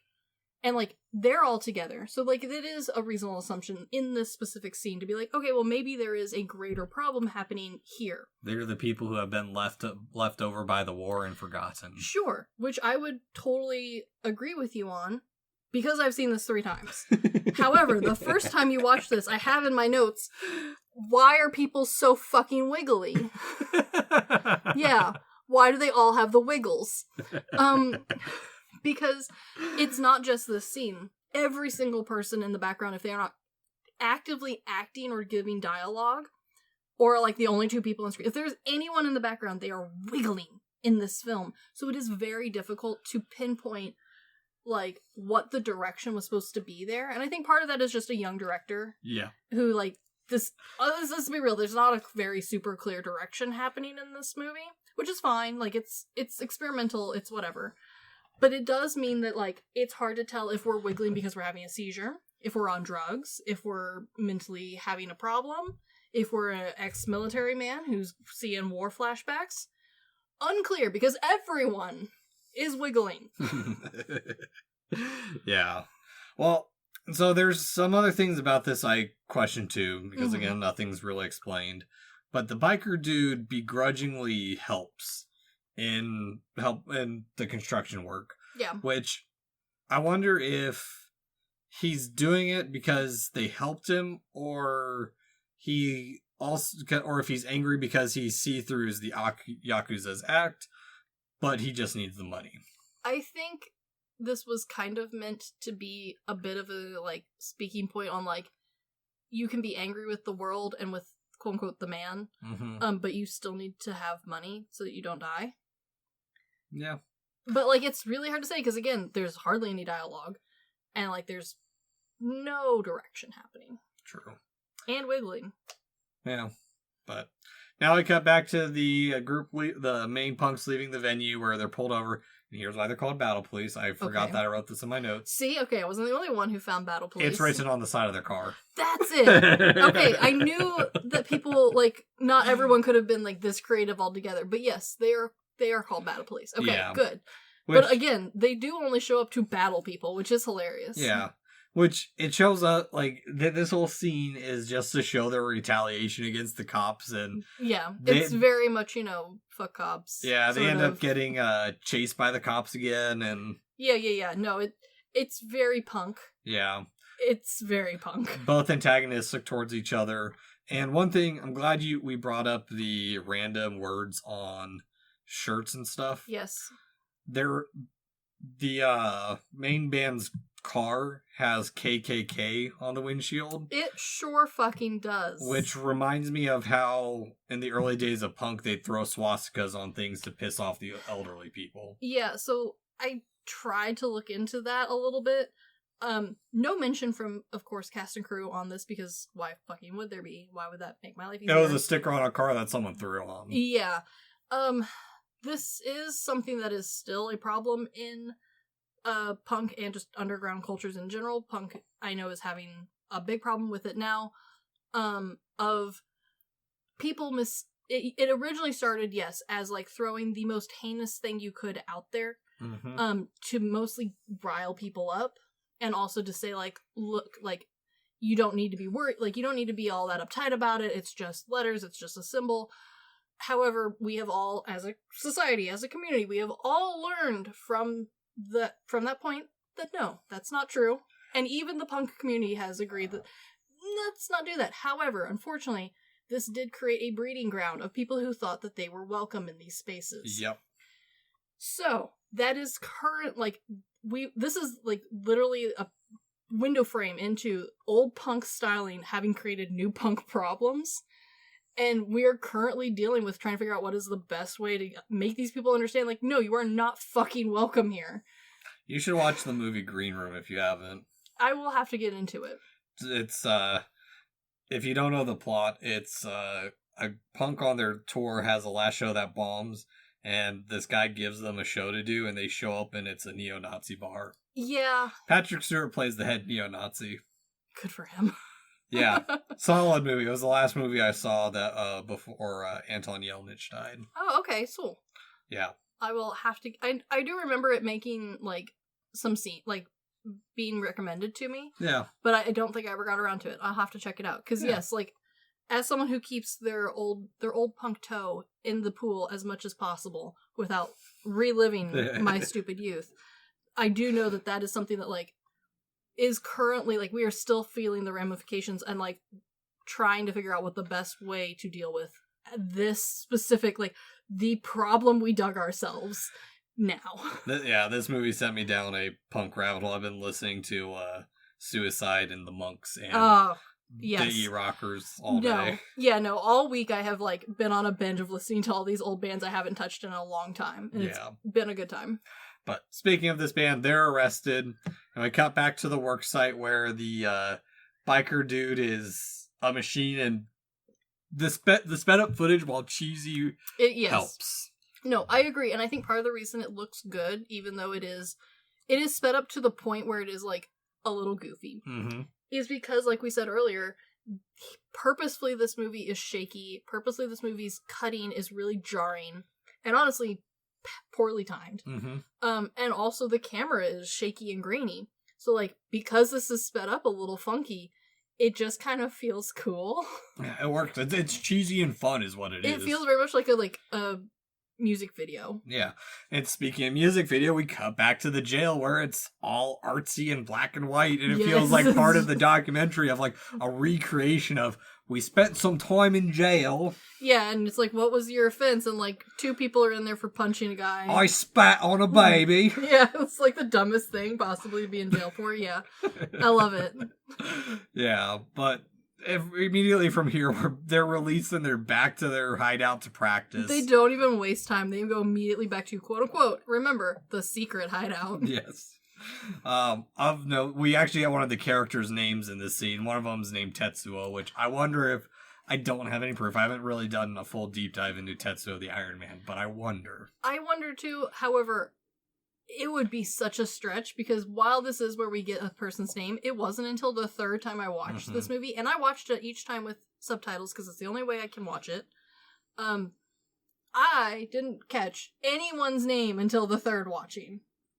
And I had to, like, focus in. But, I mean, Tetsuo the Iron Man could also just be a cool-sounding name, or it could be a reference to Akira. Hard to say, and it's also hard to know, like, how popular a name Tetsuo is. Like, is it kind of a cool name?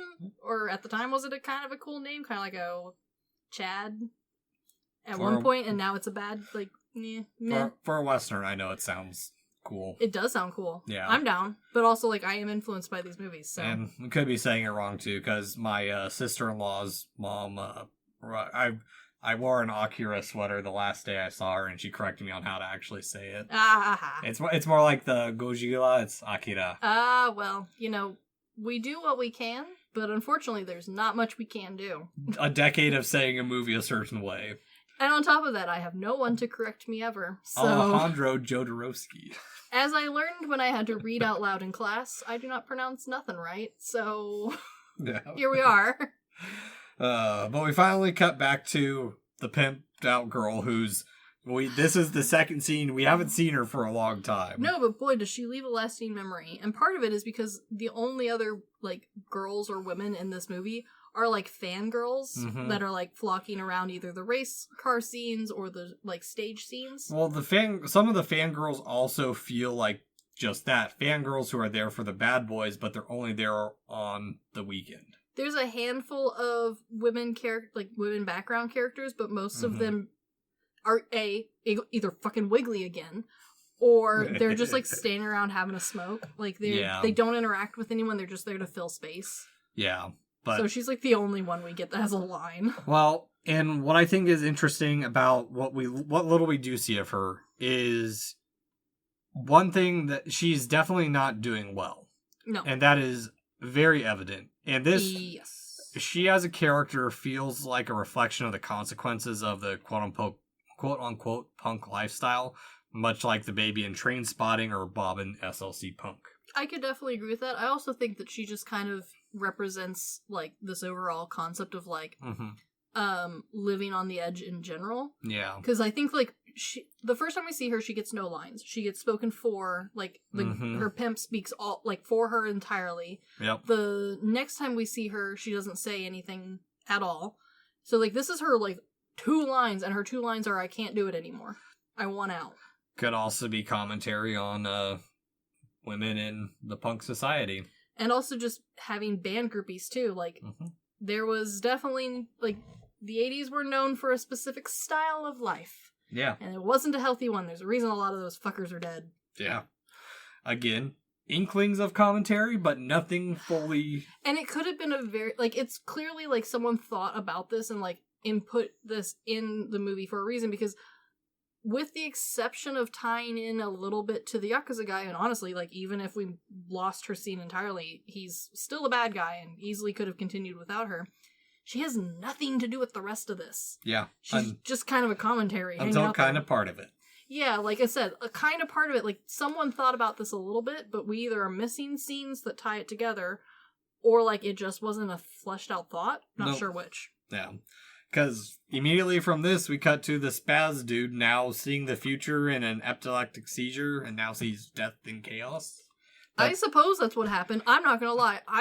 3 times I watched this scene. 3 times I kind of blanked out. He's kind of that play on, like, a prophet character where, like, oh, the crazy dude was right the whole time. Kind of like the not a less shittier way, what's his name? The guy in S. Darko who's sitting on the windmill who's, predicting the future. That guy. Yeah. Yeah, I mean, I get the, like, references that he could be, but at the same time, it is such a hellish nightmare to try and watch that it's kind of like watching someone explain their acid trip to you. And I'm glad you questioned whether I could make a full episode of this movie. Yeah, because, like, I watched it the first time round, and I went, I don't know what happened. And so I did a little bit of digging, and I was like, boy, I sure hope Nico has some talking points, because what I just watched was nonsense. Because Nico's doing a great job of making this feel and sound like it has a plot, my dear listeners. However, when you watch this, unless you spend time deep dive analyzing like Nico did, and even I tried to, you're gonna walk away with a, wow, what a fuck trip that was. I never want to, like, experience anything like that again, but you're gonna think about it. You're gonna think about it, you're gonna enjoy it. There are parts you're gonna hang on to, and then it's gonna be one of those movies that in, like, 5 years, someone's gonna be like, oh my god, Burst City, what's that about? You're gonna be like, you should watch it. I'm gonna make you watch Tetsuo the Iron Man. I know you are. You've only talked about it for years now. Yeah. But now we cut to the workers who the Yakuza's come to destroy their hideout, which this is the beginning of the decay, or removal of the decay. I guess, again, though, the Yakuza are such a generic fucking bad guys that it just feels like they have to beat up somebody at some point. Well, it's also just, in a way, manipulating the weak and the vulnerable to meet your ends. Sure, and also it just kind of feels like standard movie logic, like someone's gotta punch somebody. Yeah, and it's a weird scene, too, because the biker stands in between them as a guard to protect them from the hoses, and because they gave them food once. Okay, so if you accidentally blink wrong, you will misunderstand the hose. Because I did. I misunderstood the hose. Okay. I assumed the hose was water, and I was like, wow, these people are made of fucking sugar or they're witches. It's not. I believe it's meant to be like acid or like waste. Oh, they're getting rid of the freaks, basically. Yeah, it's what my understanding, because there was a very, very quick scene of said hose melting flesh earlier. Oh. Okay. However, it is very hard to figure out what's going on, and that scene is so much earlier from this scene. It's not like right before. It's a good bit before. So you forget about it, and like I said, if you blink wrong, you miss it. Because again, I had to watch this fucker 3 times because I kept fucking blinking. I've watched it a handful myself, so I'm surprised I didn't catch that. Again, it is like way before this. It's like so far before this that you full on forget. I think it's like when it's setting up the like nuclear waste. Oh, or like them doing the cleaning and stuff. Yeah, okay. Where they're like setting up the whole like, oh, the reason there's like these crazy deformed people here is because they are living on contaminated land, licking the hose filled with contaminated waste. So no, while it does look like they're just being sprayed with a standard garden hose, and people are like, oh no, ah, melting like the Witch of the Waste, it's because it's acid, I think. Was not labeled. If it was in Japanese and I didn't read it. But I believe it's meant to be they're being sprayed with waste from the plant. Okay. And from here we get some flash of the past life for the biker dude. I don't know. Finally broken, as I guess the businessman is the guy they're looking for. I have no fucking clue what happened here. Which, I don't know. I we guess were they've so been close to having plot. They've been looking for someone the whole time and not just driving around angry, and somehow this causes him to get extra strength to break free. Okay, so the only reason I know what is happening here is because I had to fucking look it up. And even then I have questions because, again, take a grain of salt with everyone who, like, reviews these things on the internet. But multiple reviewers online claim that the reason that he recognizes and, like, we're looking for this guy is because it's his long-lost brother, who he sort of, someone thought he got kidnapped, someone else said he got killed. I don't fucking know, guys. I thought it was from what I had read, it was the guy who killed the Silent One, Prophet One's brother. I believe so. Like, he's looking to get revenge, and he teams up with the bikers, is what one group said. A different group said that he's, like, trying to lead the bikers to the guy using his prophet powers. Again, it is incredibly hard to figure out what is happening here. But all you need to know is the man wants revenge. That's the one thing everyone could agree on. Yeah. Well, I mean, they break free, and then we cut back to the fuck shack where the crazy biker didn't escape.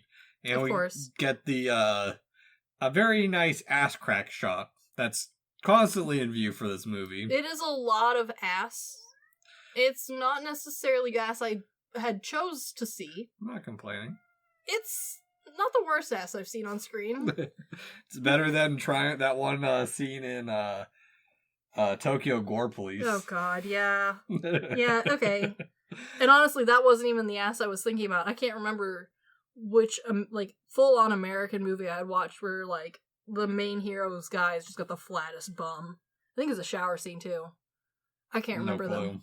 Honestly, there's too many. I don't know. It's not the worst butt. It was surprise butt though. Yeah, like what was the Dragon Slayer movie where it's a Disney movie and he bumps in the lake and there's full back nudity. There's full butt. Oh yeah. Best part of the movie. But I do like her as a character in this. Again, she gets very little growth, but she's even defending someone weaker than her because she doesn't want someone to be suffering the way she is. Yeah, like, again, there could have been a whole plot point there.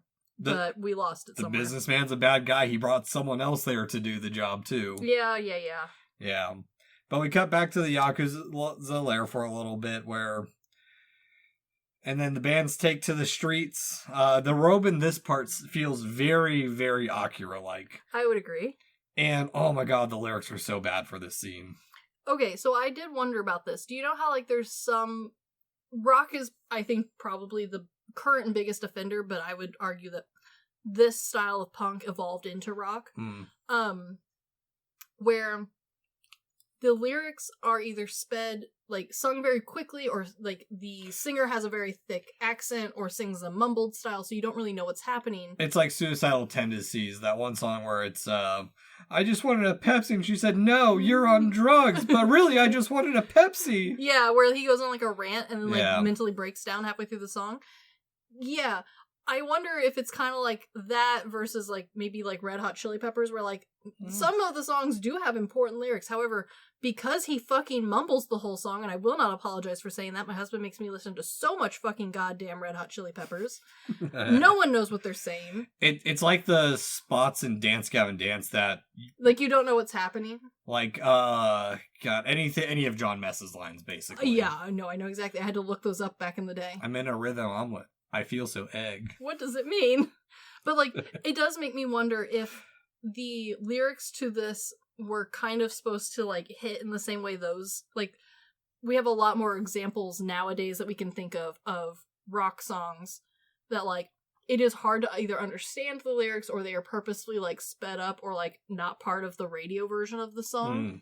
Where, like, this is, like, they had a song, they like the tune, the words mean something to them, but they don't necessarily go with the movie. But, like, most people aren't listening to the words, and the only reason you and I are, like, focused in on it is because we can read the subtitles. Exactly. Like, I don't know, because, like, I don't understand audibly, like, enough Japanese to really, like, be able to tell if that's what's happening. I can only pick up, like, 2 words a sentence at best. And even then, it's gotta be a real easy sentence. So, like, I don't know if that's kind of what happened. It kind of feels like that's what happening. But I don't know. That's what I'm hoping. Yeah. Because otherwise, these lyrics do not match whatsoever. They're just bad. They are. Like, granted, they're bad in the way all 80s lyrics were bad. Where, like, they were kind of meant to be a little bit poetic. And, like, a little bit, like, deep and meaningful. And, like, you gotta read between the lines a little bit. But also really, like, pinpoint. Like, too on the nose to be, like, truly, like, you gotta read between the lines. It's just the 80s. It's kind of how all of that sort of shit was. It's why it feels nostalgic now. I can see it. Yeah, it's why, like, all 80s band music, you're like, wow, we just really out here talking about having sex in an elevator, huh? All right. When you're inspired. I guess. But in the morning, the Yakuza dude has killed the sex worker, and now it's his turn to be killed. It's the moment that you're supposed to feel semi-good for the pit, or semi-nice, warm feelings that, oh, he's taking his revenge. A little bit. I will say that, like, again, her and, like, this part of the movie feel the most like a movie to me. Everything else feels very like music video style. Yeah. It's a little all over the place. It's mostly focused on, like, action and, like, speed and, like, life as a singer. This is the only part of the movie that feels like it kind of has some form of plot and, like, almost makes you feel something. But it doesn't, because it's so, we don't even see the dude die, because all it is a point in the consistency to get the crazy dude out of that room. Yeah. Is this the part where she dies, or is that... Yeah, no. Okay, so she's dead in this scene. Yeah, she's full on dead, and the reason that I say you almost feel something here is because he comes in and, like, starts crying over her and, like, trying to wake her up and, like, trying to cuddle with her, which would be very sweet and sad and, like, heart-wrenching if he didn't have the fucking wiggles. What are his legs doing? Spazzing? I don't know. Maybe he's got a neurological condition. Look. Alright. Again, it was so close to being heart-wrenching and very, like, tearful, and, like, almost making you feel like, oh my god, like, maybe they were in love a little bit. He's weird. I don't think it's a healthy relationship, but, like, maybe a little bit. Yeah. And instead, he's over here doing the bicycle kicks while trying to hug her dead body. Yeah. It's fucking weird, man. Yeah, because immediately from here we go back to the street concert where now the other band's out there to attack the Mad Stalins. I don't know what's happening. And it's time for a riot, which Tohei does like to advertise that there are 6,000 people used for recreating the climax, or recruited for the climax, of which it was 6,000 collectively and only about 300 people a day. And many were from the Harajuku, or were from Harajuku, and some theatrical actors. So you know what? He did get an impressive number of people to show up, so good for him. Because it's absolute chaos. The battle cops arrive. I still have no idea what's happening. It's a riot. It is. Exactly. It is. Because also, the other thing is, the workers are now here with an excavator. Also, the Yakuza join the fray. It's just a battle of everyone. Everyone just pissed off at this point. I would agree with you, minus, again, the handful of people in the background who have the fucking wiggles. Yeah, which I do wonder if this is the movie that, or if this at all inspired the band Hanatarash. Maybe. For those unfamiliar, Hanatarash was considered one of the most dangerous bands at one point. Mm-hmm. At one of their venues, they're a noise band. They just threw metal and glass all over the place. But for one of their shows, they drove a excavator into one of the venues. Yeah, maybe, but also construction equipment is just punk. So especially stealing it, that feels right. Well, they're also workers, so. Well, I know in the movie the workers are who's stealing it. However, it's a punk movie for punks. So you see what I mean? Stealing it is punk. Okay. Pighead's thrown into the group. That's another reference to punk bands. Yeah, again, it's all there, minus just some really distracting people in the background. But a lot of people do make sense. It does feel like a riot. It does, there are times where you can see what the cops are trying to beat people up, but also, you just kind of lose them in the fray. Yeah. It's a lot. It's a lot happening. Well, and now this is the part where I would say it starts, and this is where I can see, not outside of, the brothers and the workers, or the biker bros, this is the part where I can see it being considered a cyberpunk movie, because I would agree. The actual riot police show up. I would agree. And the ones who show up are in these very stormtrooper-esque outfits. They've got laser guns. They feel like RoboCop. Yeah. No, it's awesome. I would agree, and I do think that this movie does do a good job of showcasing several different styles of punk. Granted, some of these weren't as hard to find as they are now, but still, it does do a good job of not being no, we're only steampunk, or we're only cyber, extreme cyberpunk. Yeah, it's just a hodgepodge of everything thrown together. Yeah, which does create a lot of you can pick whatever scene you think is coolest and just run with it, which is nice. Yeah, and it's awesome because there's so many bodies flying. It's all explosions. The biker dudes flee while they still can. Yeah, I'm not gonna lie, it looks cool. I still don't know who is winning. And here's the thing. So this is how this movie ends, is just in pure chaos.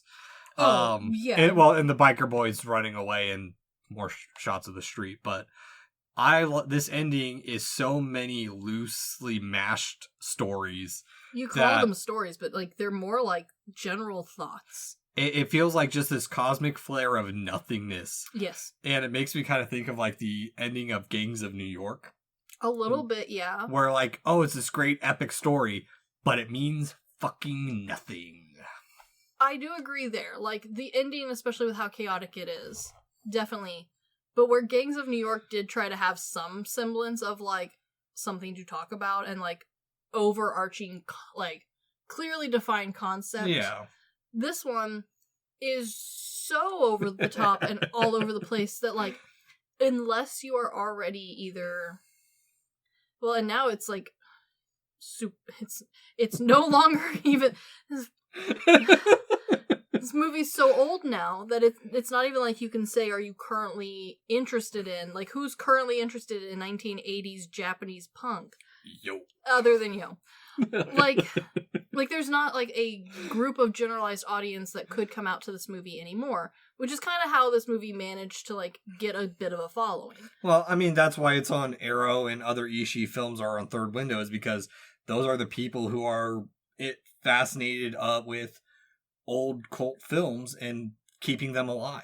I would agree. However, this movie, when it came out, managed to create enough, like, there was enough punk people into this that it did create enough of a name for itself that, honestly, this movie's kind of easy to get. I was able to rent it for, like, a few bucks off of several different sites. Arrow.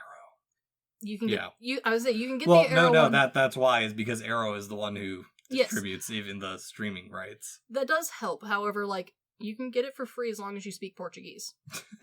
So, or you have a Windows app on your YouTube that translates everything for you. So, like, again, this movie's popular enough that there are people who are willing to pirate it for easy pickings. And normally when, especially you, pick a movie that is niche enough like this one. Like, this is a very niche movie. Not just in, like, who directed it and, like, what it talks about, like some of the older movies we've talked about. No, this one is just niche and, like, you need to be punk to enjoy this in the slightest. This movie made enough of a saying and name for itself that, like, not just Japanese punks were into it. Like, this became a world phenomenon. Yeah. It is not something that is necessarily super easy to get a hold of, but unlike some of the ones that we've talked about and, like, how had to look up to see if we could even, like, get something. Not even just a physical copy, find it anywhere. This one's easy to get. Yeah, no, exactly. So, Burst City. Well, it's not fully a cyberpunk movie. It did lead the way for the underground scene for Japanese cyberpunk. Oh, sure. With some comparisons here and there to, like, Akira. Sure, but also they both came out close enough in time frame. There wasn't a lot of other stuff coming out about punk stylings. It's easy to see the connections. Well, and Ishii didn't even see it as cyberpunk. He only saw it as a punk movie, and that's Makes accurate. Sense. Yeah. He considered this movie as giving a middle finger to the industry as it stood, which he did. I will agree with that. He did do that. Yeah. He didn't even think his film would be accepted by the big companies or even have a wide appeal. But imagine how much culture has changed for two people in Arkansas to be discussing in depth a 1980s movie, and, like, even in, like, the 90s in the US, like, there's a big change. Like, it's just I love that this movie still endures. Oh, I agree. There is something special about this movie, even though it is bonkers. And there's a lot that, like, from a movie standpoint, it doesn't work. Yeah. However, from a cultural standpoint, this movie is a great time capsule. It is incredibly interesting to look through it and see the different, like, ideas and plots and, like, parts of what makes punk.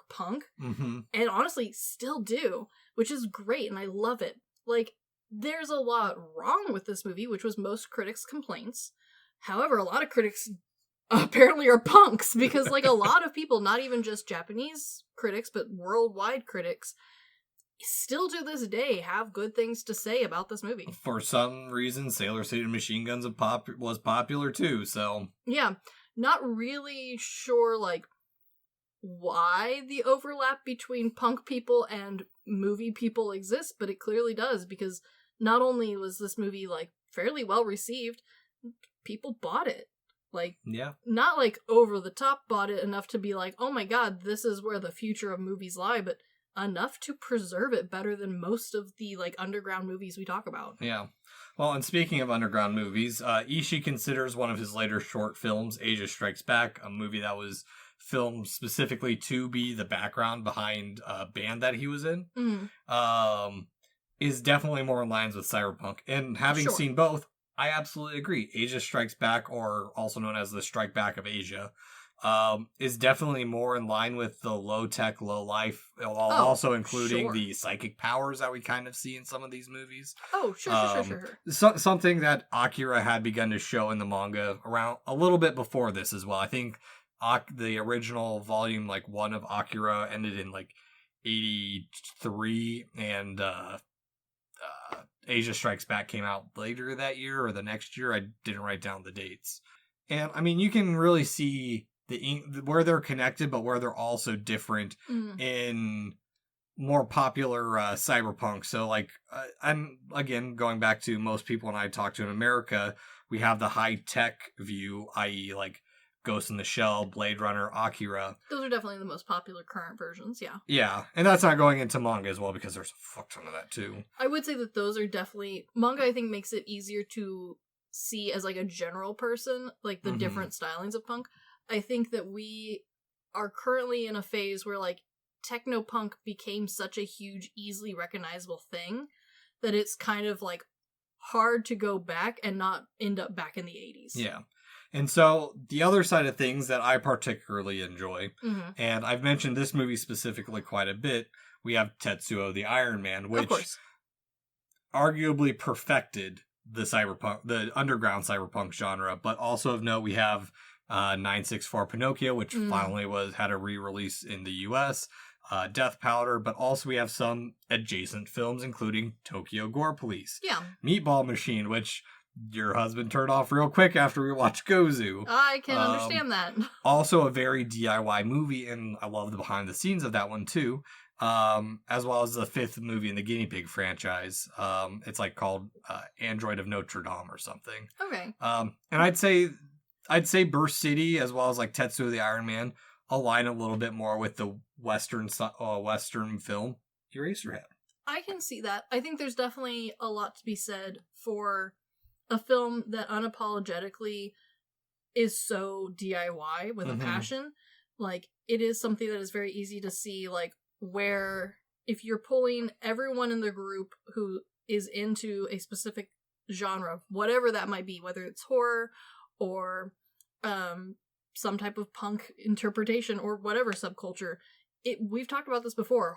Like, it is very easy to see if everyone on the crew, if that's their passion, if that's what they're there for, it creates something cool, even if it's a hodgepodge and a hot mess. Well, and even director of Tetsuo the Iron Man, Shinya Tsukamoto, he credits Ishii as his cinematic older brother, but he doesn't 100% remember if he pulled or if he was inspired by that style. But they went to school around the same time. He was a freshman while Ishii was a senior, having finished Crazy Thunder Road, and looked up to him in that way. Yeah, definitely. And I mean, like, there's definitely some very clear inspiration there as far as, like, making your own bits, like, making your own sets, working out your own lighting and, like, how-tos. Yeah. Going balls to the wall with filming. Yeah, and going on to the filmmakers themselves, Ishii's gone on to do quite a few other movies in a similar vein, including Electric Dragon, 80,000 Volt, which I mentioned earlier, as well as his most recent chaotic film, Punk Samurai Slashdown, as well as other films I haven't seen that you have seen. But not only him, a few other people have become prolific in the Japanese cinema scene. Katsuro Onoe has gone on to be the special effects director for Attack on Titan Part 1 and 2 live action, as well as effects creative director on Shin Godzilla. Both of which were so cool. Yuji Hayashida has gone on to be the production designer and art director on movies such as Shin Godzilla. Of course. Parasite Part 1 and 2. Both good. The reboot with Gamera the Brave, as well as the live action Uzumaki. Big Man Japan. Tokyo Tribe, which I mentioned earlier, and quite a number of Takashi Miike movies, of course, including 13 Assassins, Harakiri, Death of a Samurai, The Great Yokai Wars. Oh, okay. Editor Junji Sakamoto has gone on to direct and write movies including Zatoichi, The Last in Fears? I don't know. I wrote that name down wrong. So, Chris. Yes. At the end of it all, what do you rate Burst City on a good, bad, weird scale? Okay, so this one's kind of tricky because it's not really a movie. It's really not. There's not enough plot there. There's too much emphasis on the music and the subculture for it to make any form of sense. It's rough. It's real rough. But does Eraserhead make sense? No, but again, they're both art in a film setting, whereas Eraserhead went for much more of a surrealist thinking style. This one goes much more hard into the complexities of a subculture based around music. Okay. And also, having very specific hates of fill-in, powers that be here. So I think from a movie standpoint, this is bad. However, from a, interpretation of the punk scene and the punk aesthetic of the 80s, from someone who was, really, into it, not just him, but, the whole crew was there, the band members were part of this. I think this one for me is going to have to be a perfect, good, bad, weird, because it is a movie. If this movie was not a movie, if this was a bunch of music videos that had been, fan edited together into one long movie, which is honestly what it feels like, this probably would have just been good, weird. Okay. But because this movie is a movie, and it is 2-hour long movie, it is lacking just, and we will eventually get to it, but there are so many other movies that are based off of band music, where the whole movie is just to try and make fucking sense of band music. Trying to tie it together, trying to create a plot out of what was nothing, whether that be just from a certain album, or the entire band's existence, or a genre of music's existence. However, all of those managed to have more plot than this fucker did. And I hated those movies. I've yet to find one that I truly, enjoyed. Certain scenes are good. Again, if it was in just music video format, would have been fine. I gotta find that Pinball Wizard one. Yeah, that's an interesting example.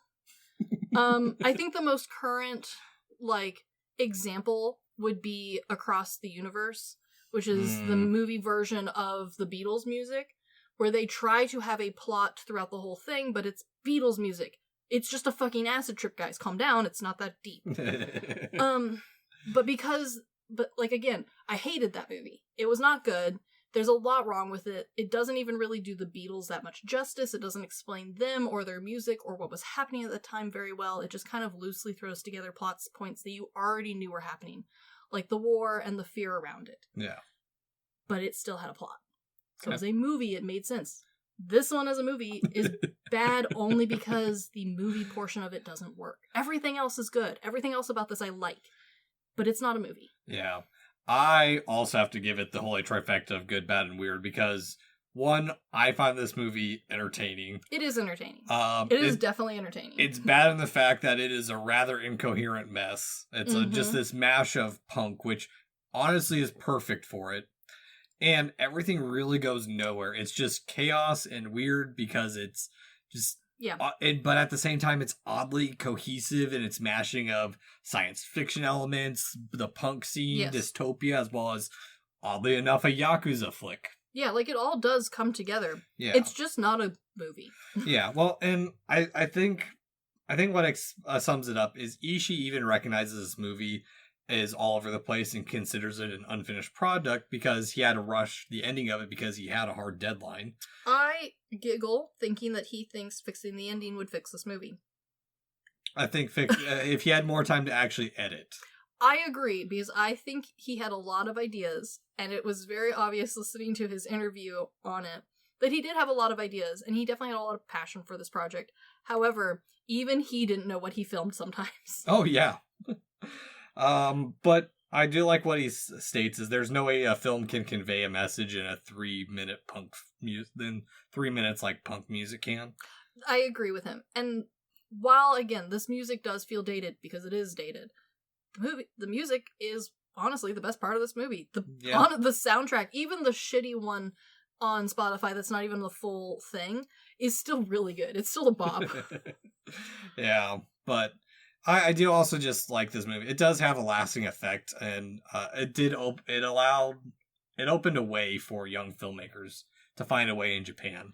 Oh, for sure. And it's definitely one of those obscure, overlooked 80s movies that kind of set groundwork for later films, which falls back to that Doctor Who quote. Oh, no, I definitely agree that, if you are at all interested in, the progress and history of punk, this is a great piece to start off with. Mm-hmm. Because even though this is specifically Japanese punk, this is a great, collection of all of them living together under one roof that you can really see all of the different parts and subcultures that eventually will break off and claim to be very different things that don't have anything to do with each other. Yeah. So, Chris, would you recommend this movie? No. Not a fucking chance. Partially because while I keep my toe in in the punk music scene and even like try and keep up a little bit with like what sort of bands are coming out now and like who's doing venues where and all that stuff. Granted, I can't go to live shows anymore, not like I used to be able to. I'm also the only one of my friends who actively enjoys punk and punk music. Most of my friends were either emo or really into rock. Like hard rock, which again, we can all live happy bubbles together because we're all weird together. However, I don't have anyone who would be interested in this in my life. If you know a punk, then maybe. Big, heavy fucking maybe. But just like, it doesn't work as a movie, and unfortunately because it is so centristic on the punk aspect, and you kind of need to already have some punk elements in your life to really understand what's happening, I don't know who to recommend this to. I think I'm for the most part in the same vein of, I would not recommend this to a lot of people, but unless you're like me, where like this stuff is kind of your bread and butter, and this is your one of your favorites kind of films, like Tetsuo the Iron Man is what led me to this movie. Oh, sure. And I absolutely love it. Oh, no, for sure. I'm not saying that no one should watch this. Not at all. You just wouldn't recommend it. Yeah, you would have to prove to me that this is something that you would want to see. This is not something that I can easily, like, recommend to someone. You would honestly need to sit down with someone, like an average person, to be able to explain this shit. And even then, it's so far down the punk rabbit hole that it's not even just, like, a weird, funky good time, like some punk movies we've talked about have been. Yeah, like SLC Punk or, Trainspotting. Yeah, or even, honestly, even though it's stupid, Wild Wild West, for all of its ridiculous, over-the-top Western punk styling, like, even that one, even if you do not care about the punk scene, like, you can at least giggle at the stupidity. Yeah. There's nothing to giggle at here. It's just a bunch of background people wiggling.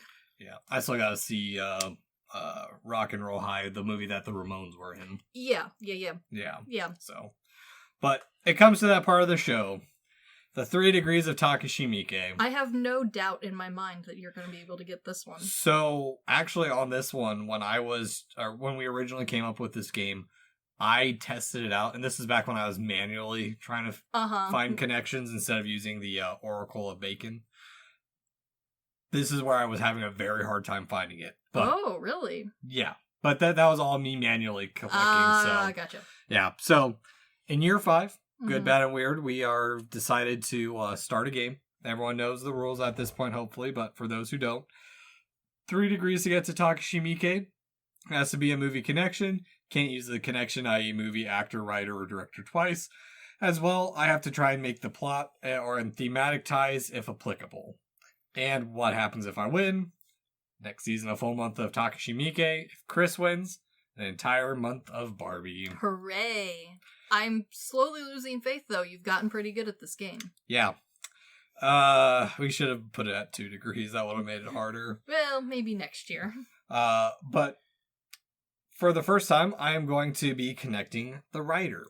Ooh, okay. Jugatsu Toi, who was in Wolf Runner is Sex, with Ren Osugi, who was in Full Metal Full Metal Yakuza, a movie about that one's directed by Takashi Miike, a movie about a young Yakuza who gets killed and wakes up being equipped with biomechanical weaponry by a mad scientist and a massive dog. Well done. Yeah. Yeah, fun little bit of trivia that I learned about while trying to decide on the connection for Miike on this. Okay.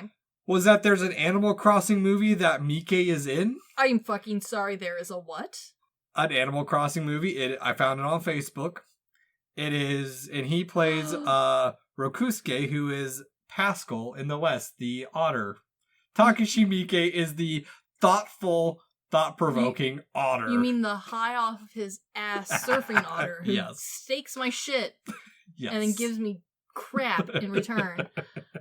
I was not aware there was a movie for Animal Crossing. As someone who has faithfully played for now 3 years, I think, straight. I need to stop. I will be looking this up immediately. Yeah, I watched a little bit of the animation. It's cute. It's Animal Crossing. What more can you want? I'm just glad Takashi Miike's in it. I'm amazed he's in it, and I wonder what bribery or trickery had to happen. Oh, no. Or the man is really into Animal Crossing. This is why I love Miike, is because his filmography goes from garbage direct-to-video Yakuza exploitation flicks to family-friendly shit. Directing a Magical Girls TV show for a number of years. That's true. That is true. Yeah. I also kind of get the vibe that maybe he's just really into, like, cutesy stuff. Yeah. It's okay to like cute things in metal. Thank you very much. I am aware. But, anywho, this has been the Good, the Bad, and the Weird podcast. Thanks for listening. Peace!